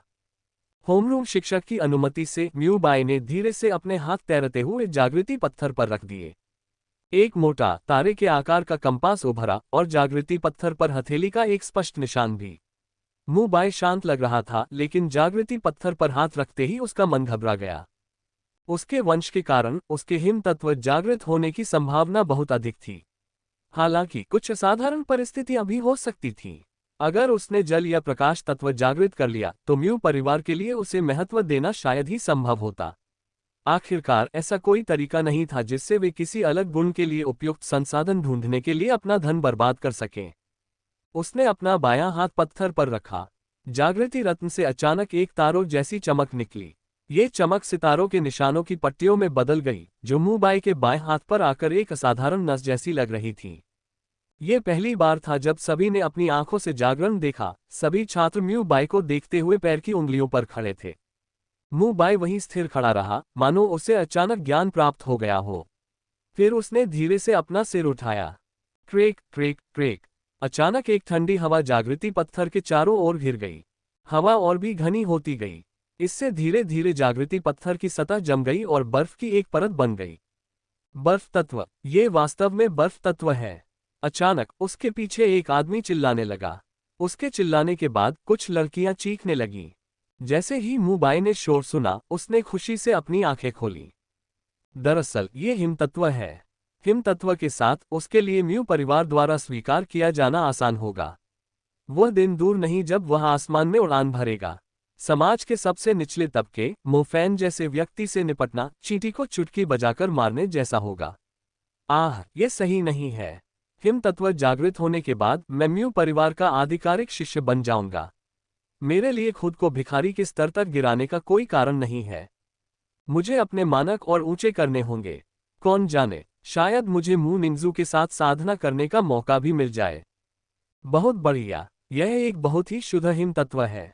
मेरा मानना है कि आपके आध्यात्मिक जगत में हिम तत्व तारा धूल का उदय होना चाहिए। और अधिक साधना करो और इसे और भी मजबूत बनाओ।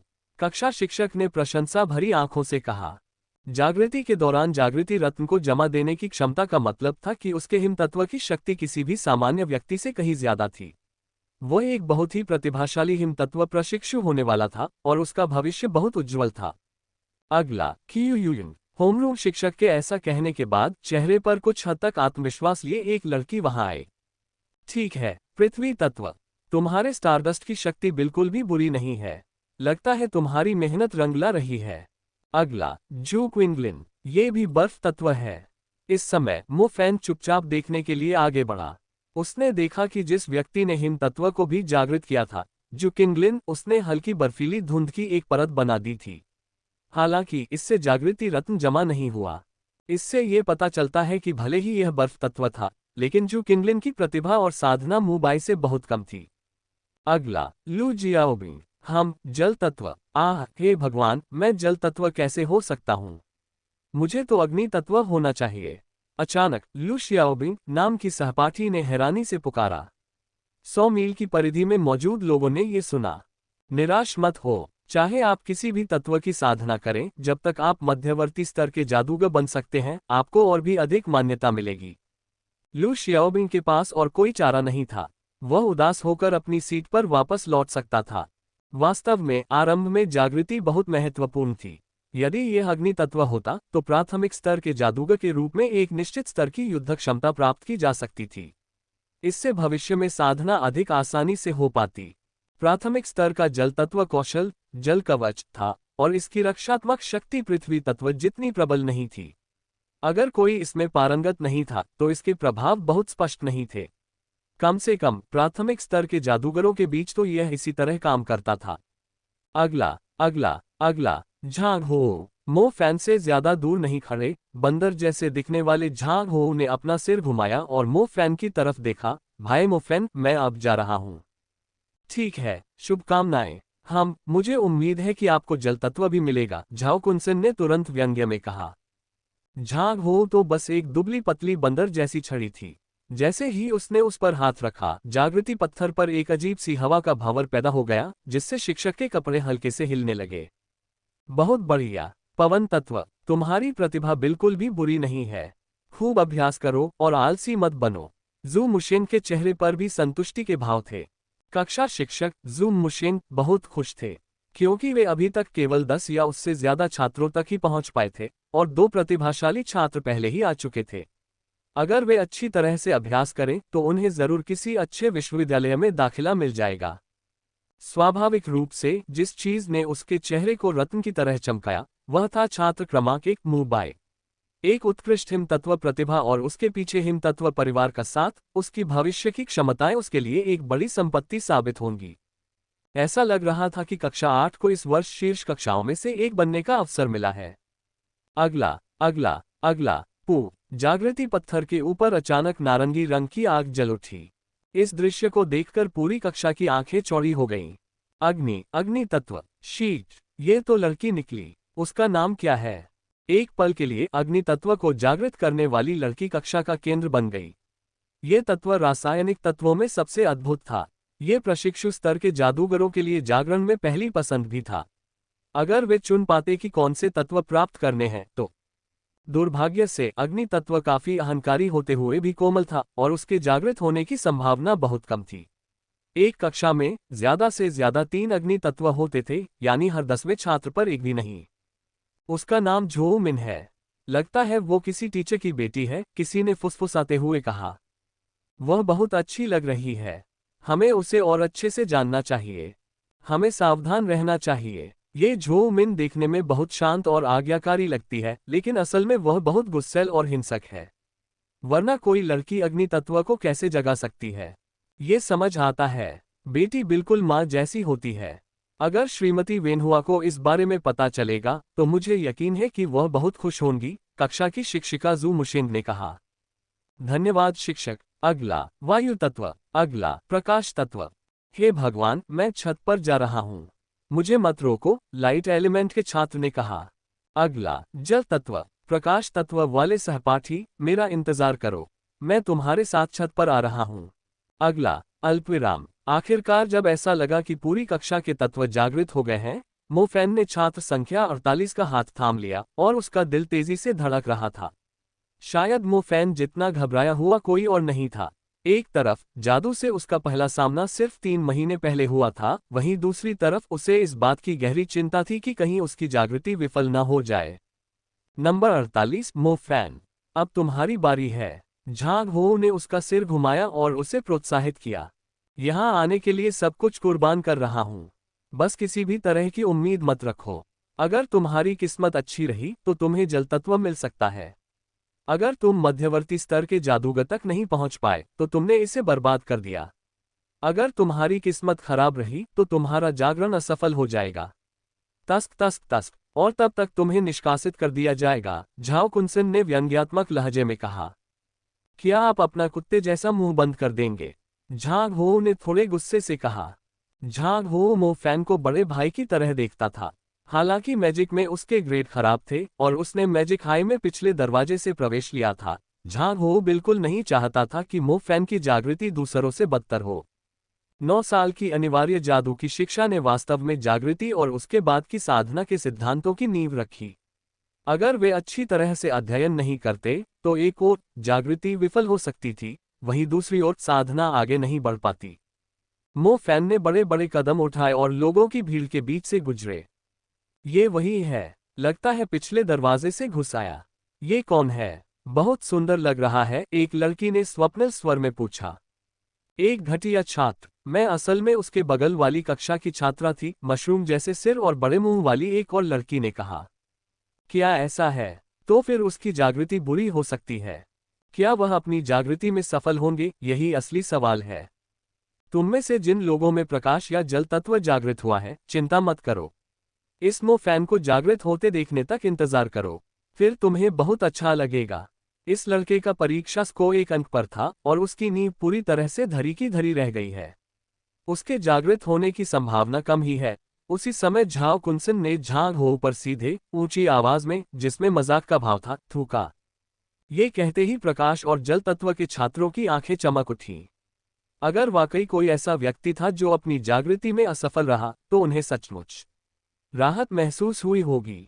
रैकेट बनाना बंद करो, जू मुशिंग ने झाओ कुनसेन की ओर देखा। मु बाई के मुंह का कोना धीरे से सिकुड़ गया। वह चाहता था कि मो फैन सबके सामने बेइज्जत हो। लेडी मू निंगजियो के पास जाने की उसकी क्या योग्यता थी? वह तो बस एक हारा हुआ इंसान है। मेरे जैसा सुंदर, जादू में माहिर और कड़ी मेहनत करने वाला मू निंगजियो का रिश्तेदार उसके साथ बहुत अंतरंग होना चाहिए। ड्रेग, मैंने सुना है कि तुम्हारे परिवार ने घर बेच दिया है ताकि तुम जागृति कर सको। अगर तुम सचमुच जागृति में असफल हो जाओ तो तुम्हें बस कोई नदी ढूंढनी चाहिए और उसमें कूद जाना चाहिए। इस तरह तुम्हारी समस्याएं हल हो जाएंगी। फिर तुम अपने परिवार को भी अपमानित होने से बचा सकोगे, मु बाई ने धीरे से फुसफुसाते हुए कहा जब मो फैन वहां से गुजरा। मो फैन ने मु बाई की ओर देखा। उसने उस बेवकूफ को कोसने का आवेग सहन किया क्योंकि वह जू मुशिंग के सामने चला गया। मो फैन, अपने हाथ यहाँ रखो, जू मुशिंग ने कोमल स्वर में कहा। होमरूम शिक्षक के रूप में जू मुशिंग अपने सामने बैठे छात्र की परिस्थितियों के बारे में बहुत स्पष्ट थे। उसकी मिडिल स्कूल की परीक्षाएं लगभग सबसे निचले स्तर की थीं। वह तियान लैन मैजिक हाई स्कूल में सिर्फ इसलिए दाखिल हो पाया क्योंकि ऊपर वाले अधिकारियों ने उसे अपने प्रभाव में लिया था। जू मुशिंग के अनुसार मो फैन एक सामान्य परिवार से था, न कोई पृष्ठभूमि, न कोई प्रतिभा। उसके ग्रेड इतने खराब थे कि वह उन्हें देखना भी नहीं चाहता था। इस तरह के छात्र का उसकी कक्षा में भेजा जाना उसके लिए सिरदर्द था। उसके लिए कक्षा के औसत को नीचे गिराना बहुत आसान था। मैं इसमें कुछ नहीं कर सकता। मुझे खुद को बदकिस्मत मानना पड़ेगा। उम्मीद है कि यह बच्चा अपनी जागृति में असफल नहीं होगा, वरना पूरे साल हंसी का पात्र बना रहेगा। मो फैन के हाथ लगातार कांप रहे थे। दिन के अंत तक वह अभी भी थोड़ा घबराया हुआ था। चिकनी और स्थिर, हिलना मत, जू मुशिंग ने याद दिलाते हुए कहा। मो फैन ने अपने बाएं हाथ से अपने दाहिने हाथ को पकड़ लिया। इस तरह उसने सफलतापूर्वक अपना दाहिना हाथ जागृति पत्थर पर रख दिया। ये ठंडा है। उसे नहीं पता था कि क्या ऐसा इसलिए है क्योंकि पिछले व्यक्ति ने बर्फ तत्व को जगा दिया था, जिससे पूरा जागृति पत्थर बर्फ जैसा ठंडा हो गया था। अरे, कुछ तो गड़बड़ है। ये सुनना और गर्म क्यों लगने लगा है? अपनी आंखें बंद करो और अपनी आध्यात्मिक दुनिया को महसूस करो, जू मुशेंग ने कहा। कितना परेशान करने वाला छात्र है, उसे तो बुनियादी बातें भी नहीं पता। मो फैन ने निर्देशानुसार जल्दी से अपनी आंखें बंद कर लीं। ये तथाकथित आध्यात्मिक दुनिया तब दिखाई देती थी जब कोई अपनी आंखें बंद कर लेता था और उसके सिर के भीतर एक शून्य उभर आता था। एक सामान्य व्यक्ति इस शून्य में निरंतर कल्पना करता रहता था और फिल्म के टुकड़ों की तरह वे अस्पष्ट दृश्य दिखाई देते थे। जब कोई अपना मन खाली कर लेता था और सोचना बंद कर देता था तो मन शून्य हो जाता था, बिल्कुल बिना तारों वाले आकाश की तरह। आध्यात्मिक दुनिया में कुछ भी नहीं था। हालांकि जब मो फैन ने जागृति पत्थर पर अपना हाथ रखा तो उसे बिजली की शक्ति का एहसास हुआ। ये शक्ति उसके हाथ से उसके शरीर में संचारित हो गई। इसके बाद उसके खाली आध्यात्मिक संसार में अचानक एक चमत्कारी शक्ति प्रकट हुई, जिससे दुनिया भर में एक बैंगनी रंग की रेखा बन गई।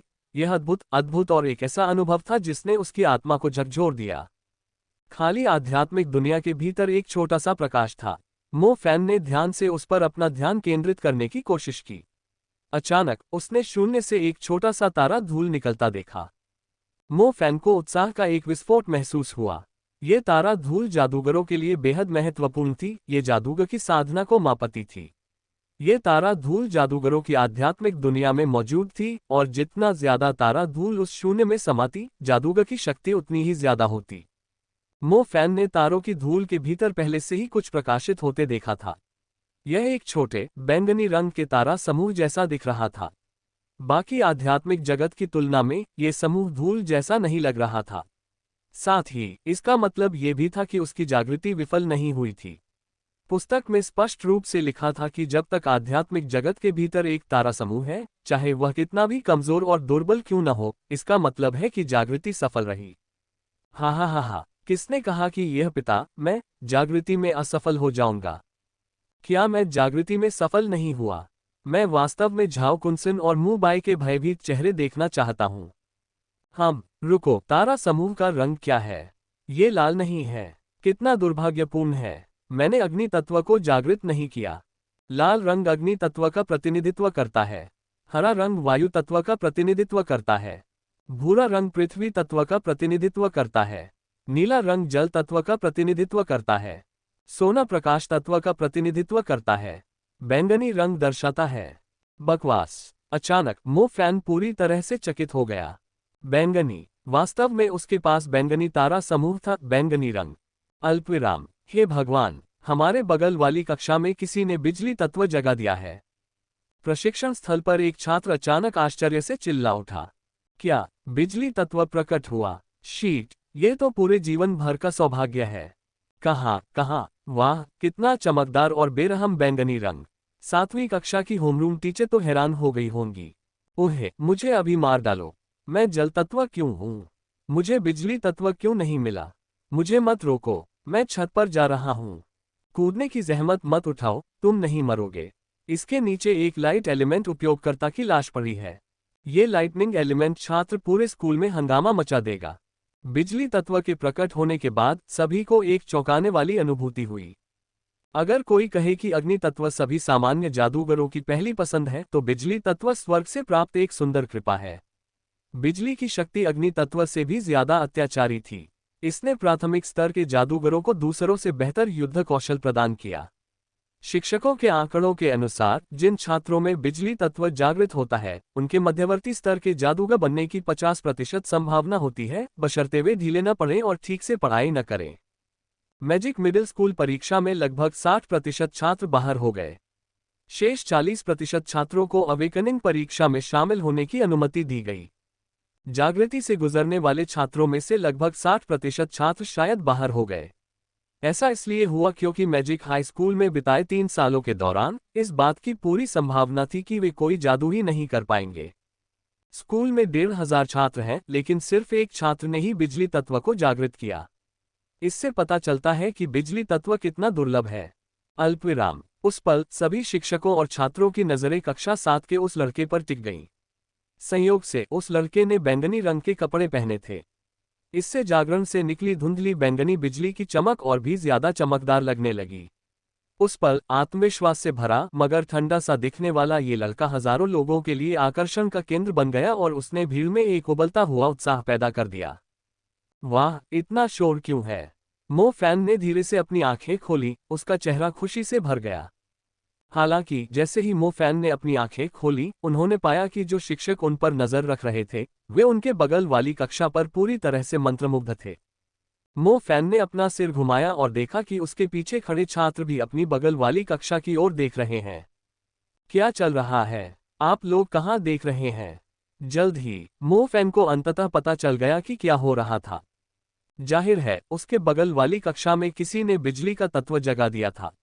मो फैन के जागते ही शिक्षकों और छात्रों की निगाहें उस लड़के पर टिक गईं जो उससे ठीक पहले जागा था। मो फैन का चेहरा कड़वाहट से भर गया जब उसने जागृति पत्थर को देखा जो बैंगनी बिजली के चाप के साथ उछल रहा था। उसकी दिली इच्छा हुई कि वो क्लासरूम टीचर के मुंह पर तमाचा मार दे और कहे, तुम हमारी बगल वाली क्लास में रखी चादर से ईर्ष्या क्यों कर रहे हो?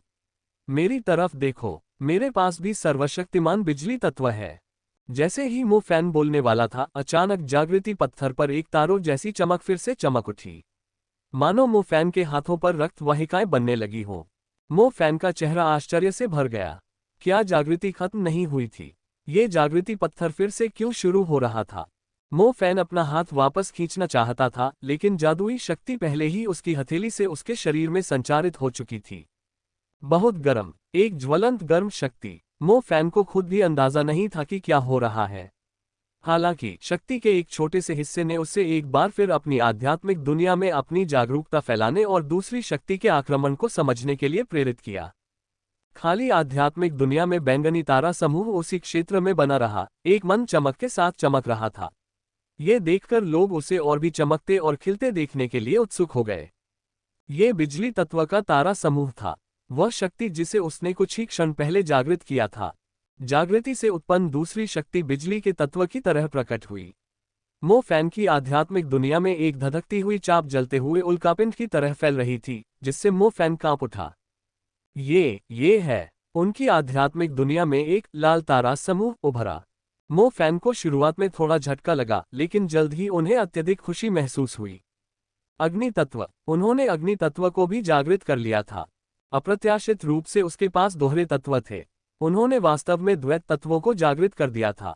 ये समझना जरूरी था कि प्राथमिक श्रेणी के जादूगरों में छात्र केवल एक ही तत्व जागृत कर सकते थे।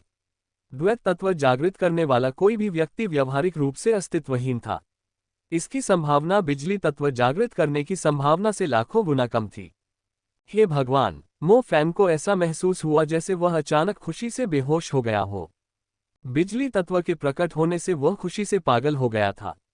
अग्नि तत्व के उदय और स्वाभाविक रूप से द्वैत तत्व का उपयोगकर्ता बनने के साथ उसे ऐसा लग रहा था जैसे वह इतनी तीव्र खुशी से रो पड़ेगा। जादू के बारे में ज्ञान प्राप्त करने के बाद मो फैन इस तथ्य पर बहुत स्पष्ट था कि एक अतिरिक्त तत्व होने का मतलब है कि वह दूसरों से एक कदम आगे होगा, इस तथ्य के बावजूद कि तत्वों की खेती एक दूसरे से स्वतंत्र होने की आवश्यकता होगी। यह एक ऑनलाइन गेम जैसा था। सर्वर पर लोगों को सिर्फ एक ही अकाउंट बनाने की इजाजत थी और लेवल बढ़ाने के लिए उन्हें राक्षसों से कड़ी टक्कर लेनी पड़ती थी, जबकि वह खुद 2 अकाउंट बना सकता था। इसकी सबसे खास बात यह थी कि वह दोनों अकाउंट को मिलाकर एक ही किरदार पर रख सकता था, इसलिए उसकी युद्ध क्षमता 1+1=2 से भी ज्यादा होती। ये बहुत अच्छा है। मेरे अंदर एक स्वाभाविक द्वितत्व है। एक तो आकाश को चीर देने वाला बिजली का तत्व था, जबकि दूसरा प्रचंड अग्नि तत्व था। इस मोड़ पर मुझे कौन रोक सकता था? अपने पिता द्वारा अपना घर बेचने और अपमानित होने का अपराधबोध उस पल में दूर हो गया। मो फैन इस बात को लेकर बिल्कुल स्पष्ट थी कि अगर वह इन दोनों तत्वों को विकसित करने में कड़ी मेहनत करेंगे तो वह एक ऐसे जादूगर बन जाएंगे जो दूसरों से भी बेहतर स्तर पर खड़ा होगा।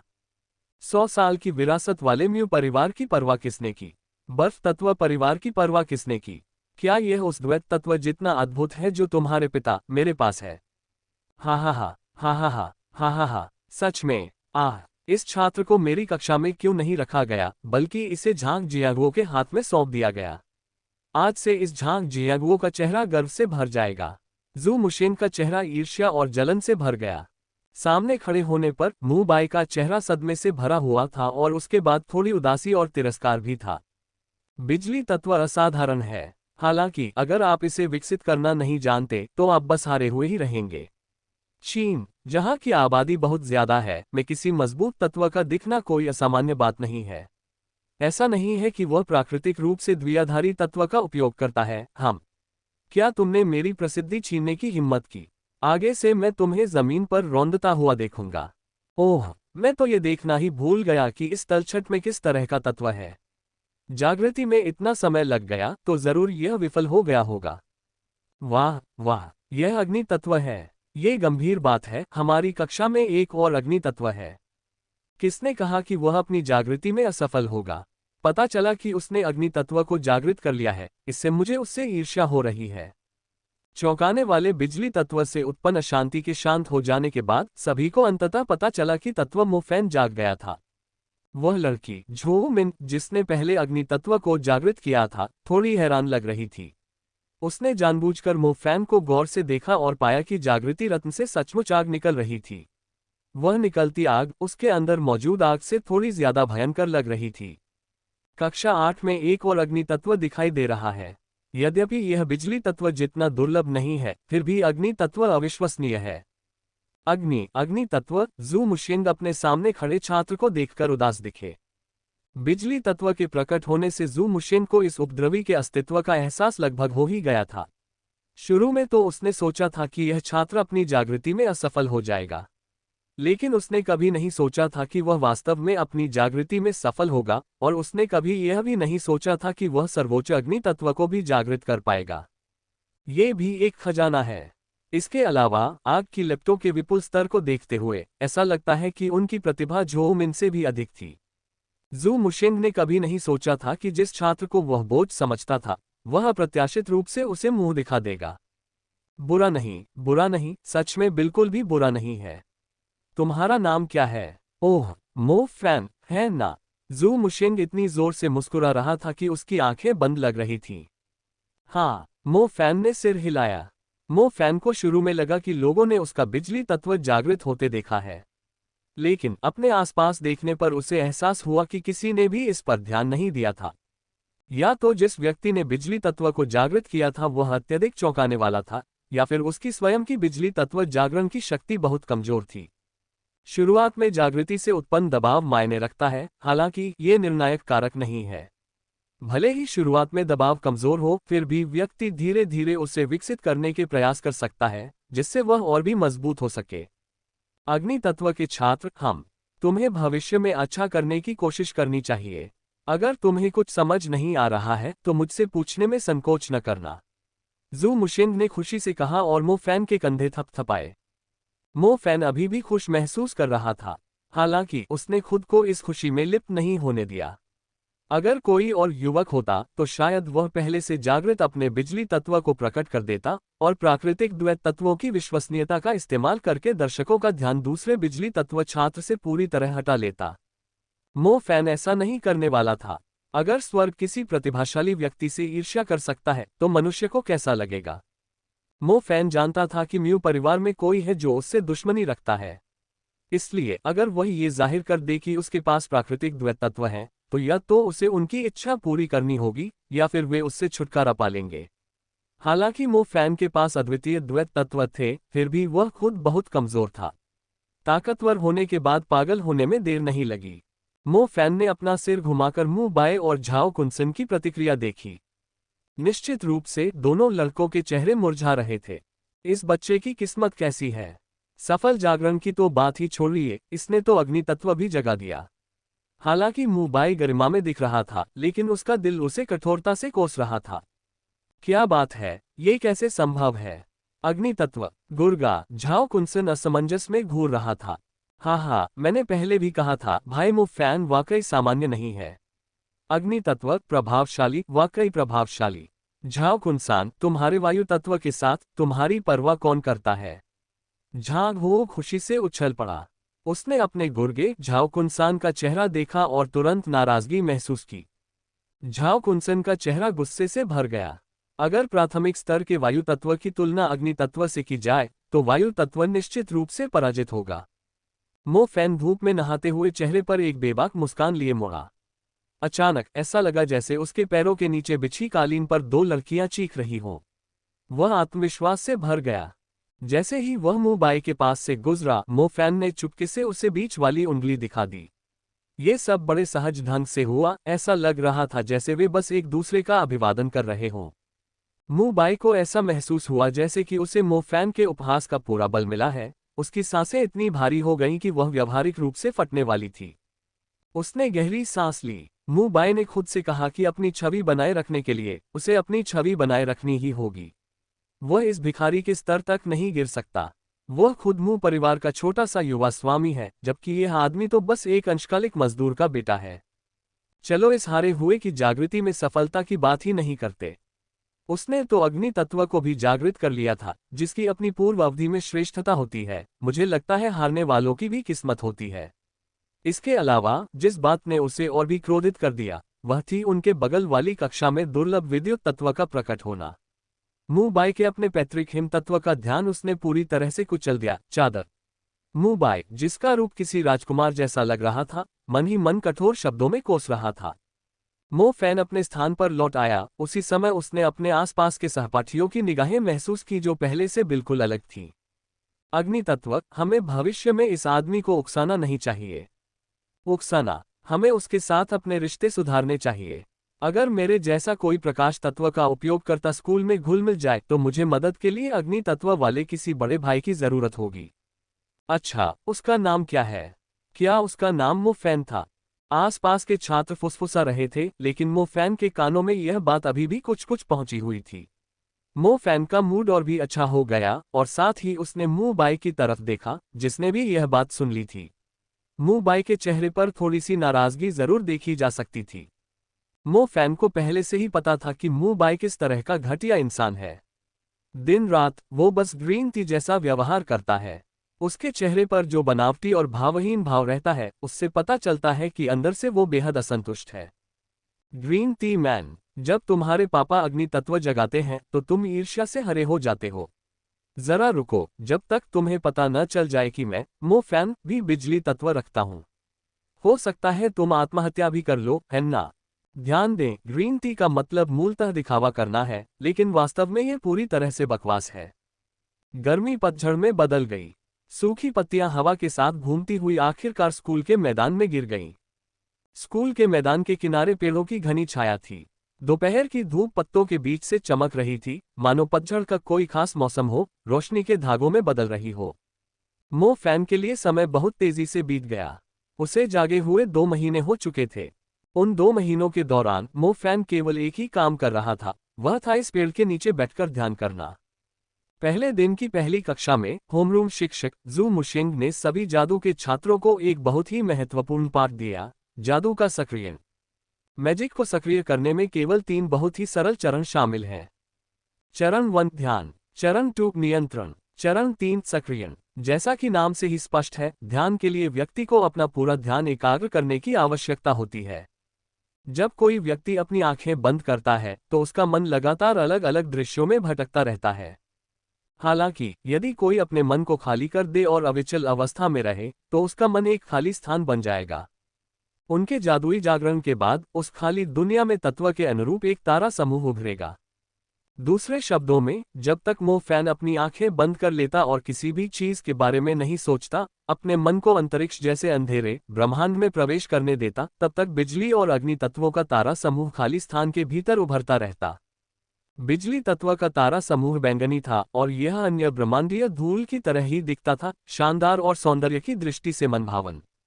बिजली तत्व के तारा समूह में 7 तारे थे।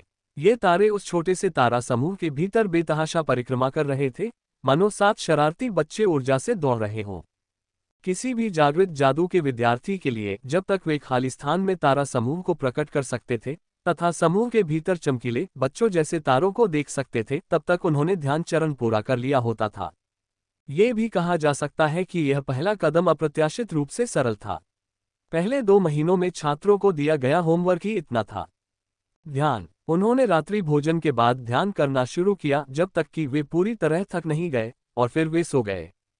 दूसरे दिन कक्षाएं खत्म होने के बाद वे उसी तरह ध्यान करते रहे जब तक वे थक नहीं गए, और फिर सीधे बिस्तर पर चले गए। मो फैन ने कोई कसर नहीं छोड़ी, उन्होंने पूरे 2 महीने तक ऐसा किया। यहाँ तक कि उन्होंने सप्ताहांत में बैठकर ध्यान भी किया। कई मौकों पर उन्होंने इस बात पर विचार किया कि छात्रों को यह आसान सा काम क्यों दिया गया और उन्हें 2 महीने तक ऐसा करने के लिए क्यों कहा गया।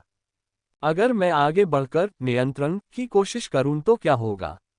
मो फैन को लगा कि उसके लिए ध्यान में प्रवेश करना बहुत आसान है, इसलिए वह अगला कदम उठाने के लिए उत्सुक था। मैजिक एक्टिवेशन का दूसरा चरण भी बहुत सरल था। ध्यान में प्रवेश करने के बाद तारा समूह दिखाई दे रहा था। उस तारा समूह के भीतर 7 जीवंत और ऊर्जावान तारे थे जो उन्मत्त होकर परिक्रमा कर रहे थे। नियंत्रण, इसका मतलब था कि उन्हें इन तारों को नियंत्रित करने के लिए अपने विचारों का उपयोग करना था, उन्हें रोकना था और उन्हें एक निर्दिष्ट स्थान पर रखकर एक तारा पथ बनाना था। एक बार जब वे सफलतापूर्वक स्टार पथ का निर्माण कर लेते तो जादुई शक्ति स्टार पथ के माध्यम से जादूगर के शरीर में प्रवाहित होती और इस प्रकार जब वे आई को सक्रिय करते तो वह वास्तविक जादू बन जाती। वे सचमुच तेज दौड़ते हैं। इस डैडी को तुम्हें छूने दो। मो फैन ने तारों को जोड़ने की कोशिश शुरू की। उसने अपने विचारों से तारों को नियंत्रित किया। उस समय मो फैन एक ऊर्जावान तारे पर अटका हुआ था और उसे आज्ञाकारी ढंग से अपनी जगह पर रोकने की कोशिश कर रहा था। वूश, वो तारा बेहद ठंडा था। उसने मो फैन पर जरा भी ध्यान नहीं दिया, मानो कोई लोली किसी अनजान अंकल से तेजी से भाग रही हो। शीट, ये तसुंडेरे हो रहे हैं। छोड़ो, चलो कोई दूसरा ट्राई करते हैं। मो फैन ने दूसरे लाइटनिंग एलिमेंट स्टार को जोड़ने की कोशिश की। अच्छा लड़का बनो, पापा यहाँ है। आज्ञाकारी लड़का बनो और यहाँ आओ। हुश, दूसरे तारे ने ऐसा व्यवहार किया मानो वह किसी मानसिक रोग से ग्रस्त रोगी से मिला हो।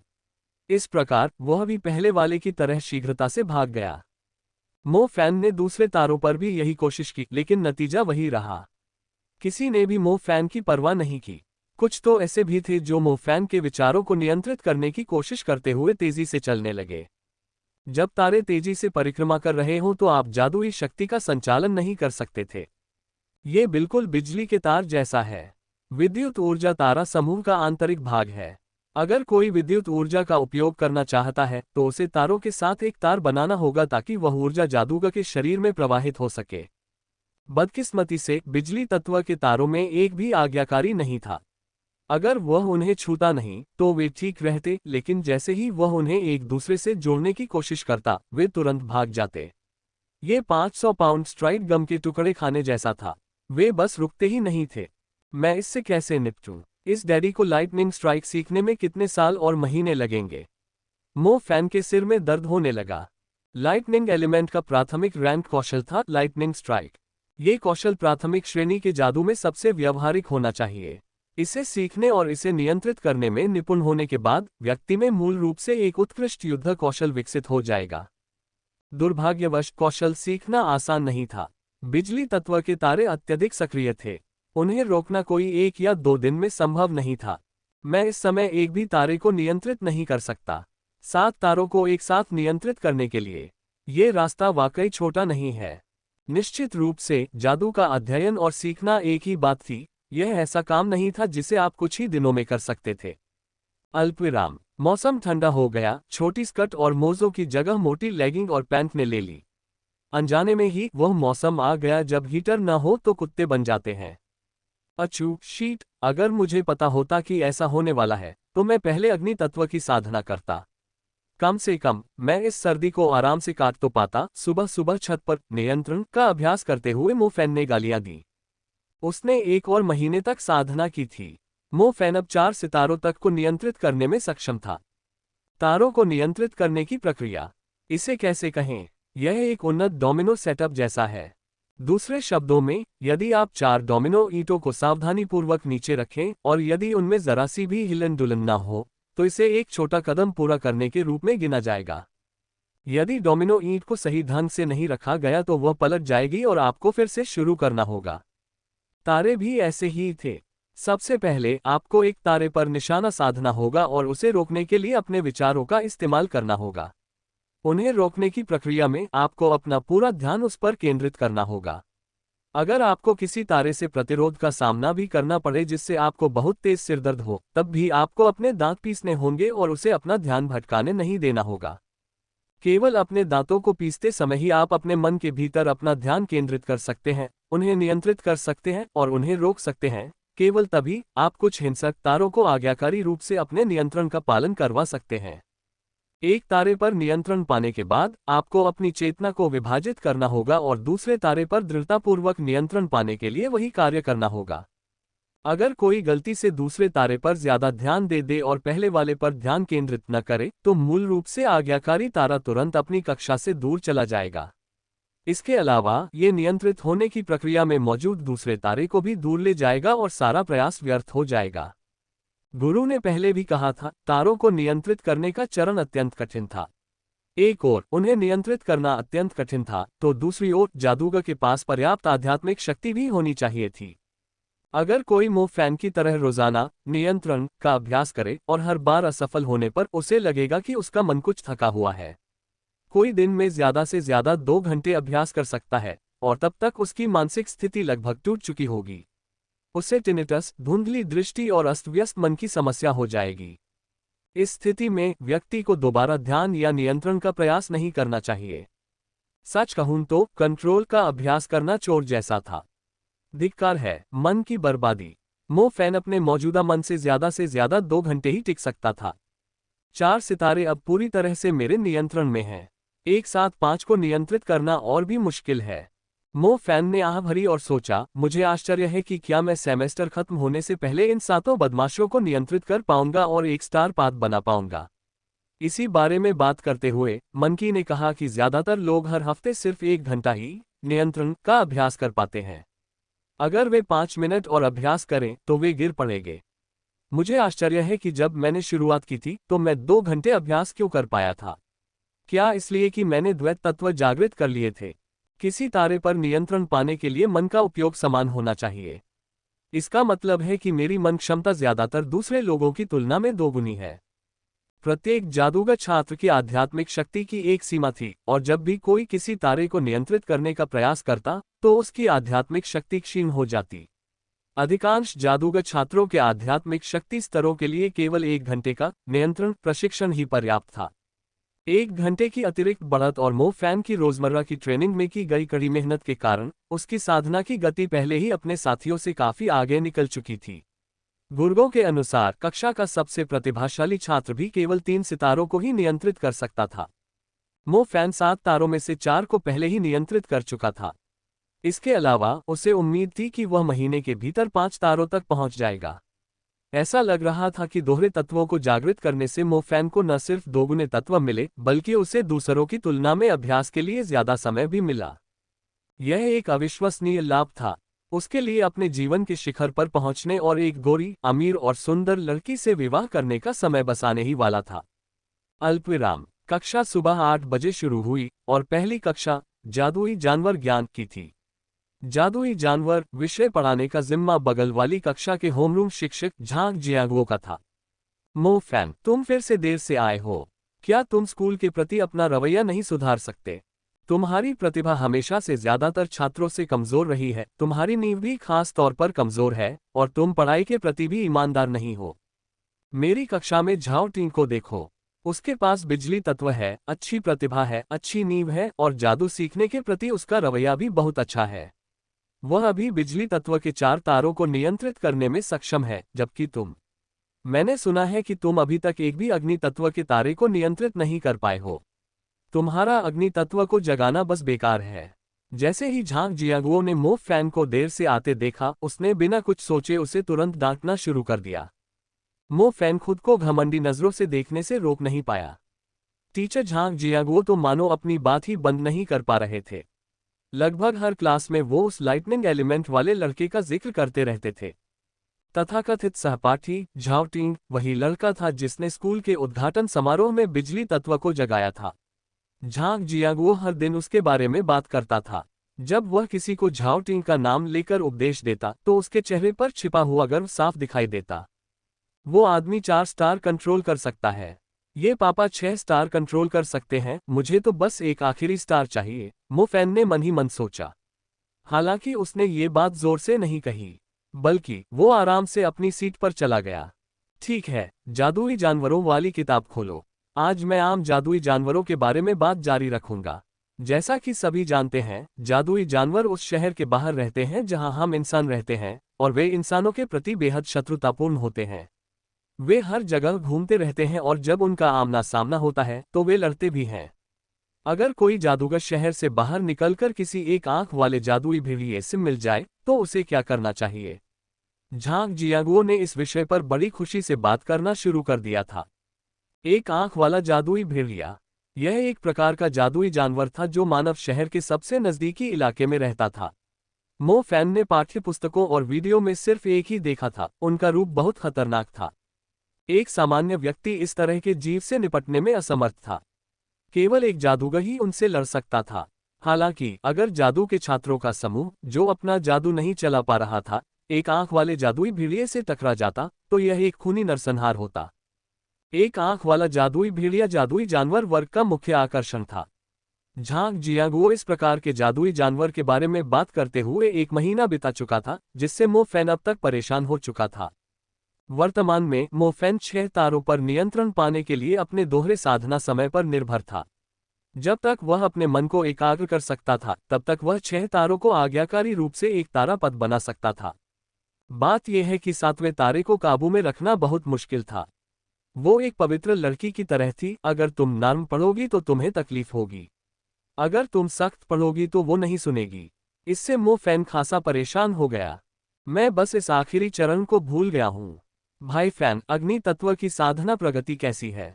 झांग हो ने जल्दी से पूछा क्योंकि उसने मो फैन को बैठे देखा। पहले जैसा ही, मो फैन ने इत्मीनान से जवाब दिया। अग्नि तत्व। जैसा कि झांग जियांगुओ ने अफवाहें सुनी थीं, मो फैन अभी भी एक भी अग्नि तत्व तारे को नियंत्रित करने में असमर्थ था। यह ऐसी बात थी जिसके बारे में वह कुछ नहीं कर सकता था। उसने इस पूरे सेमेस्टर में अपनी सारी ऊर्जा उस बड़े नाम लाइटनिंग एलिमेंट के छात्र पर लगा दी थी। बिल्कुल नहीं। ऐसा लगता है कि आपकी नींव ने आपकी साधना को सचमुच प्रभावित किया है। मैंने सुना है कि वह व्यक्ति मू बाई पहले से ही 4 हिम तत्व सितारों को नियंत्रित करने में सक्षम है। अगर वह अपनी शीतकालीन छुट्टियों के दौरान और भी अधिक प्रयास करे तो वह संभवतः प्राथमिक श्रेणी के हिम तत्व कौशल हिम सर्पिल को सक्रिय कर पाएगा, झांग हो ने कहा। मुझे पता है बड़े भाई, आप बिल्कुल भी चिंतित क्यों नहीं हैं। मैं आपको बता दूं, वह और उसका गुर्गा झाओ कुनसान आपके खिलाफ पहले से ही एक योजना बना रहे हैं। चिंता मत करो, उन्हें आने दो। मो फैन का दिमाग 7वें तारे को नियंत्रित करने के बारे में सोच रहा था, बाकी सब कुछ हवा के समान था। झांग हो ने आह भरी, जरा संभल कर रहना। ये सेमेस्टर लगभग खत्म हो गया है। तुम्हें अगले सेमेस्टर में अपना सर्वश्रेष्ठ प्रदर्शन करना चाहिए। अगर तुम अगले सेमेस्टर के अंत में होने वाली मैजिक एक्टिवेशन परीक्षा में मैजिक एक्टिवेशन पूरा नहीं कर पाए तो स्कूल तुम्हें इस्तीफा देने के लिए तरह तरह के बहाने ढूंढ सकता है। अल्पविराम। स्कूल सेमेस्टर जल्दी ही समाप्त हो गया और मो फैन को महसूस हुआ कि 7वां सितारा उसकी ईमानदारी से प्रभावित हो रहा है। धिक्कार है। साधना किसी देवी की उपस्थिति की प्रतीक्षा करने से भी अधिक कठिन है। हर दिन और रात संवाद करने और मेरा अभिवादन करने की कोशिश करना। मो फैन ने स्कूल के बाहर निकलते समय शिकायत की। मो फैन ने पूरे सेमेस्टर के दौरान लगभग कभी स्कूल नहीं छोड़ा था। वह रोजाना 2 घंटे नियंत्रण का अभ्यास करता था और उसके बाद अगले 10 घंटे ध्यान करता था। उसके बाद वह बस कक्षा में जाता, खाना खाता और बिना रुके सोता रहता। चाहे जो भी हुआ हो, ये सेमेस्टर खत्म हो गया। छात्रों को अपना शीतकालीन सेमेस्टर असाइनमेंट मिलने के बाद सभी अपने अपने घर चले गए और अपनी अपनी मां को ढूंढने निकल पड़े। स्कूल के गेट से बाहर निकलकर मो फैन अवचेतन रूप से अपने घर जाने वाली बस का इंतजार कर रहा था। लेकिन तभी उसे एहसास हुआ और वह तुरंत अवाक रह गया। मैं तो लगभग भूल ही गया था कि पिताजी ने मकान बेच दिया है। अब मैं वस्तुतः बेघर हूँ। पिता मो जियाक्सिंग अपना ज्यादातर समय गाड़ी चलाने में बिताते थे, यानी उनके पास घर के लिए समय नहीं था। बेघर मो फैन ने सोचा, लगता है अब छोटी चाची से मिलने और शिनजिया से मिलने का समय आ गया है। आधा साल हो गया है शिनजिया को देखे बिना। मुझे आश्चर्य है कि वह छोटी चाची के घर पर कैसे रह रही होगी। तो फिर मैं उसे लेने सीधे उसके स्कूल जाऊंगा। मो फैन ने अपने मिडिल स्कूल की ओर जाने वाली बस पकड़ी। बस में बैठे हुए मो फैन के पास करने के लिए कुछ नहीं था, इसलिए वह नियंत्रण का अभ्यास करता रहा, ये देखने के लिए कि 7वां सितारा खुद को प्रस्तुत करेगा या नहीं। हर तत्व के अलग अलग तारे थे और हर तारे का स्वभाव भी अलग था। कुछ को धोखा देना आसान था, मो फैन को बस कुछ रातें उनसे मीठी मीठी बातें करते हुए बितानी पड़ती थीं और ज्यादातर तारे उनकी बात मान लेते थे। हालांकि कुछ बेहद हिंसक थे और उनसे निपटना मुश्किल था। अगर आप सावधान नहीं रहे तो आपके मन में एक बार फिर से उथल-पुथल मच सकती थी। इस तरह की उथल-पुथल मन में एक गहरा दर्द लेकर आती थी। आध्यात्मिक शक्ति का इस्तेमाल भी कई गुना ज्यादा होता था। सातवां तारा, जिसे मो फैन नियंत्रित नहीं कर पा रहा था, हिंसक किस्म का था, वह सुनता ही नहीं था। वह बेरहमी से हमला करता था और उसे संभालना उतना ही मुश्किल था जितना किसी बड़ी चाची को। खुशकिस्मती से हाल ही में उनके रिश्ते में काफी प्रगति हुई थी। हिंसक सितारा धीरे धीरे सुनने की इच्छा दिखा रहा था, वरना मो फैन सचमुच रो पड़ता। उसने इस सातवें सितारे पर लगभग पूरा 1 महीना बिताया था। चलो आओ, लाइन में लग जाओ, नंबर बंद करो। मो फैन ने खुद को शांत किया और अपना पूरा ध्यान एक बार फिर सातवें स्टार को नियंत्रित करने के प्रयास पर केंद्रित कर दिया। पहला तारा सबसे आज्ञाकारी था। आखिरकार उसे रोज दुलार किया जाता था। जैसे ही मो फैन ने आदेश दिया, तारे ने तुरंत अपनी जीवंत हरकतें बंद कर दी और तारों की धूल के बीच तैरने लगा। दूसरा तारा कुछ जिद्दी लग रहा था। उसने सहयोग करने में अनिच्छा दिखाए और तेजी से पहले तारे का पीछा करने लगा। उनके पीछे तीसरे, चौथे और पांचवें सितारे थे। छठा तारा अत्यंत आज्ञाकारी था, वह उत्सुकतापूर्वक उस संरचना की ओर दौड़ा। ठीक है, अब केवल अंतिम तारा ही बचा है। मो फैन ने अपना सारा ध्यान, अपनी सारी आध्यात्मिक शक्तियां सातवें तारे पर लगा दी। सातवां तारा मो फैन के विचारों को सुनने से पहले तारों की धूल के भीतर तेज गति से परिक्रमा कर रहा था और धीरे धीरे धीमा पड़ गया। वह अधीरता और उदासी लिए हुए धीरे धीरे तारों के पथ पर अपनी जगह बना रहा था। अच्छा लड़का, अच्छा लड़का, अच्छा लड़का, अच्छा लड़का। जैसे ही मो फैन ने देखा कि सातवां स्टार हारने के संकेत दे रहा है, तो उन्हें थोड़ा उत्साह महसूस होने लगा। पहले 6 तारे कुत्तों जैसे हैं, अगर आप चिल्लाएं तो वे आज्ञाकारी होकर बिना हिले डुले बैठ जाएंगे। सातवां तारा बिल्ली जैसा था, सिर से पांव तक बेहद ठंडा और अधीर। चूंकि आप चाहते हैं कि मैं स्थिर रहूं, तो मैं आपके लिए इसे कठिन बनाने की पूरी कोशिश करूंगा। धीरे धीरे सातवां तारा अंततः अपने पथ पर रुक गया क्योंकि वह अन्य 6 तारों के पथ पर चल रहा था। स्टार पथ पूरा। जादू प्रकट हो। काली टी शर्ट पहने मो फैन बस की पिछली पंक्ति में बैठे थे। अचानक उनके शरीर के चारों ओर एक घुमावदार रास्ता बना। बैंगनी रंग की तारों की धूल का एक प्रक्षेपवक्र उनके शरीर में एक अवर्णनीय शक्ति का संचार कर रहा था। बिजली गिरना, ये बिजली का झटका है। मो फैन के दिल में एक अजीब सी उत्तेजना पैदा हो गई। वह आकाश की ओर देखकर हंसने से खुद को नहीं रोक सका। बज़्ज़ट, उसकी दाहिनी मुट्ठी पर बिजली का एक गोला अजगर की तरह उसकी बाह के चारों ओर लिपटा हुआ था। बैंगनी बिजली की मुट्ठी की शक्ति मो फैन के हाथ में जमा थी। अगर वह अपना हाथ हिलाता तो बिजली बस के बीचों बीच गिरती। अरे बाप रे, जादूगर, यह एक जादूगर है। यह एक बिजली तत्व जादूगर है। आह, मुझे ऐसा क्यों लग रहा है कि मेरा पूरा शरीर सुन्न हो गया है। बस के अंदर से एक हैरान कर देने वाली आवाज सुनाई दी। खरीदारी कर चुकी बुजुर्ग आंटी, कसरत कर चुका बूढ़ा आदमी, सिर झुकाए फोन पर खेल रही जवान लड़की और फोन वाली लड़की के साथ छेड़छाड़ कर रहा वह बदतमीज आदमी, सभी बस के पीछे मो फैन को देखकर दंग रह गए। बहुत बढ़िया, महान जादूगर, मैं वादा करता हूं कि मैं ऐसा दोबारा नहीं करूंगा। मैं आपसे विनती करता हूं, कृपया मुझे छोड़ दें। मेरी आंखें हैं लेकिन मैं माउंट ताई नहीं देख सकता। अचानक मध्यम आयु वर्ग का आदमी जो युवा लड़की से छेड़छाड़ कर रहा था, घुटनों के बल बैठकर चिल्लाया। उसका चेहरा आंसुओं से भरा हुआ था और वह मो फैन से माफी मांग रहा था। मध्यम आयु वर्ग के विकृत व्यक्ति ने सोचा कि युवा जादूगर ने उसका अश्लील व्यवहार देख लिया है, जिससे वह क्रोधित हो गया और उसने अपनी बिजली की क्षमताओं को सक्रिय कर दिया। ये बिजली की शक्ति बेहद भयानक थी। बस में सवार सभी लोग बिजली की शक्ति से भयभीत थे, जिससे उनके शरीर सुन्न हो गए थे। खासकर वह बदमाश जिसने उस युवती के साथ छेड़छाड़ की थी। उसके हाथ इतने सुन्न हो गए थे कि उसे कुछ भी महसूस नहीं हो रहा था। मैं तुम्हारे कुत्ते की जान बख्श दूंगा। अगर मैंने तुम्हें दोबारा ऐसा करते हुए पकड़ा तो मैं तुरंत तुम्हारे हाथों का इस्तेमाल बंद करवा दूंगा। मो फैन स्थिति समझते ही उठ खड़ा हुआ। उस बिगड़ैल आदमी को देखते हुए उसका आभामंडल ठंडा पड़ गया था। हाँ, मैं ऐसा दोबारा नहीं करूंगा, बिल्कुल नहीं। ये कहकर जैसे ही ड्राइवर बस रोक रहा था, वह बदहवास होकर बस से उतर गया। आसपास के चाचा चाची तुरंत तारीफ करने लगे। कुछ मिडिल स्कूल की लड़कियां भी मो फैन को प्रशंसा भरी नजरों से देखने लगीं। माँ, वो बड़ा भाई तो कमाल का है। क्या मैं भविष्य में उसके जैसा अविश्वसनीय बन पाऊंगा? एक 8 साल के बच्चे ने अपनी माँ की स्कर्ट खींचते हुए धीरे से पूछा। जादूगर बनना कोई ऐसी चीज नहीं है जो कोई भी कर सकता है, विशेष रूप से बिजली तत्व जादूगर। मो फैन को एहसास हुआ कि उसके जादू ने बस में भारी हंगामा मचा दिया है। इस शोरगुल से बचने के लिए मो फैन जल्दी से वहां से चला गया। बाहर निकलने के बाद मो फैन का दिल पहले जैसा ही था, शांत होने में असमर्थ। शीट, ये तो बहुत बढ़िया है। अपनी बाह पर बिजली के झटके और किसी व्यक्ति को आसानी से खत्म कर पाने की भयावह अनुभूति को याद करना अभूतपूर्व था। यह एक सपने जैसा था। ये जादू है, ये जादू है। मो फैन का दिल लगातार धड़क रहा था। हालांकि उसने लाइटनिंग फिस्ट का इस्तेमाल नहीं किया था, फिर भी मो फैन बिजली की ताकत को महसूस कर सकता था।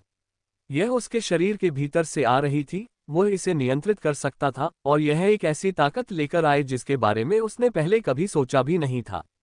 बस में सवार सभी लोगों का उसके प्रति आदर भाव। वह विकृत व्यक्ति जो फर्श पर घुटनों के बल बैठा था, क्षमा की भीख मांग रहा था, और रहस्यमयी बिजली जो उसकी मुट्ठी के चारों ओर घूम रही थी। ये सचमुच अकल्पनीय है। हा हा हा हा, मैंने लाइटनिंग स्ट्राइक सीख ली है और मुझे इसके लिए बस एक सेमेस्टर लगा। मैं देखना चाहता हूं कि अब तुम लोग मेरे रास्ते में कैसे आओगे। म्यू बाय झाओ टिंग, इन सबको मेरे सामने घुटने टेकने होंगे। मो फैन ने सिर्फ एक सेमेस्टर में लाइटनिंग फिस्ट को नियंत्रित कर लिया। सच तो यह है कि स्कूल ने छात्रों को ये क्षमता हासिल करने के लिए 1 साल का समय दिया था। स्कूल वर्ष की शुरुआत से लेकर सेमेस्टर के अंत तक मो फैन ने अपने उपलब्ध समय में से केवल 5 महीने ही इस्तेमाल किए थे। अगर यह गति सार्वजनिक रूप से ज्ञात हो जाती तो उसके सहपाठी और शिक्षक, यहां तक कि पूरे स्कूल के छात्र और शिक्षक भी पूरी तरह से दंग रह जाते। ऐसा लग रहा था कि जादुई जानवर शिक्षक झांग जियागुओ का पसंदीदा छात्र कुछ समय पहले ही 4 सितारों के नियंत्रण तक पहुंच गया था। मू बाय उसके समान स्तर पर था। हा हा हा, इस डैडी ने तो पहले ही लाइटनिंग फिस्ट चालू कर दिया है। तुम, मू बाय, ग्रीन टी वाले, मुझसे कैसे मुकाबला कर सकते हो? मैं अपनी बाह के चारों ओर बिजली की शक्ति को महसूस कर सकता हूं जो इससे निकल रही है। मैं सोच रहा हूं कि अगर मैं इसे सचमुच छोड़ दूं तो कैसा लगेगा। बस इसके बारे में सोचकर ही मेरा मन उत्साह से चिल्लाने को करता है। गहरी सांस, गहरी सांस। अगर मैं बीच सड़क पर हंसूंगा तो बेवकूफ लगूंगा, मुझे शांत रहना होगा। मैं एक अद्भुत जादूगर हूं। मो फैन वास्तव में एक बार और लाइटनिंग स्ट्राइक का उपयोग करना चाहता था, लेकिन इससे पहले लाइटनिंग स्ट्राइक समाप्त करने के बाद उसका शरीर खाली और चक्करदार महसूस करने लगा।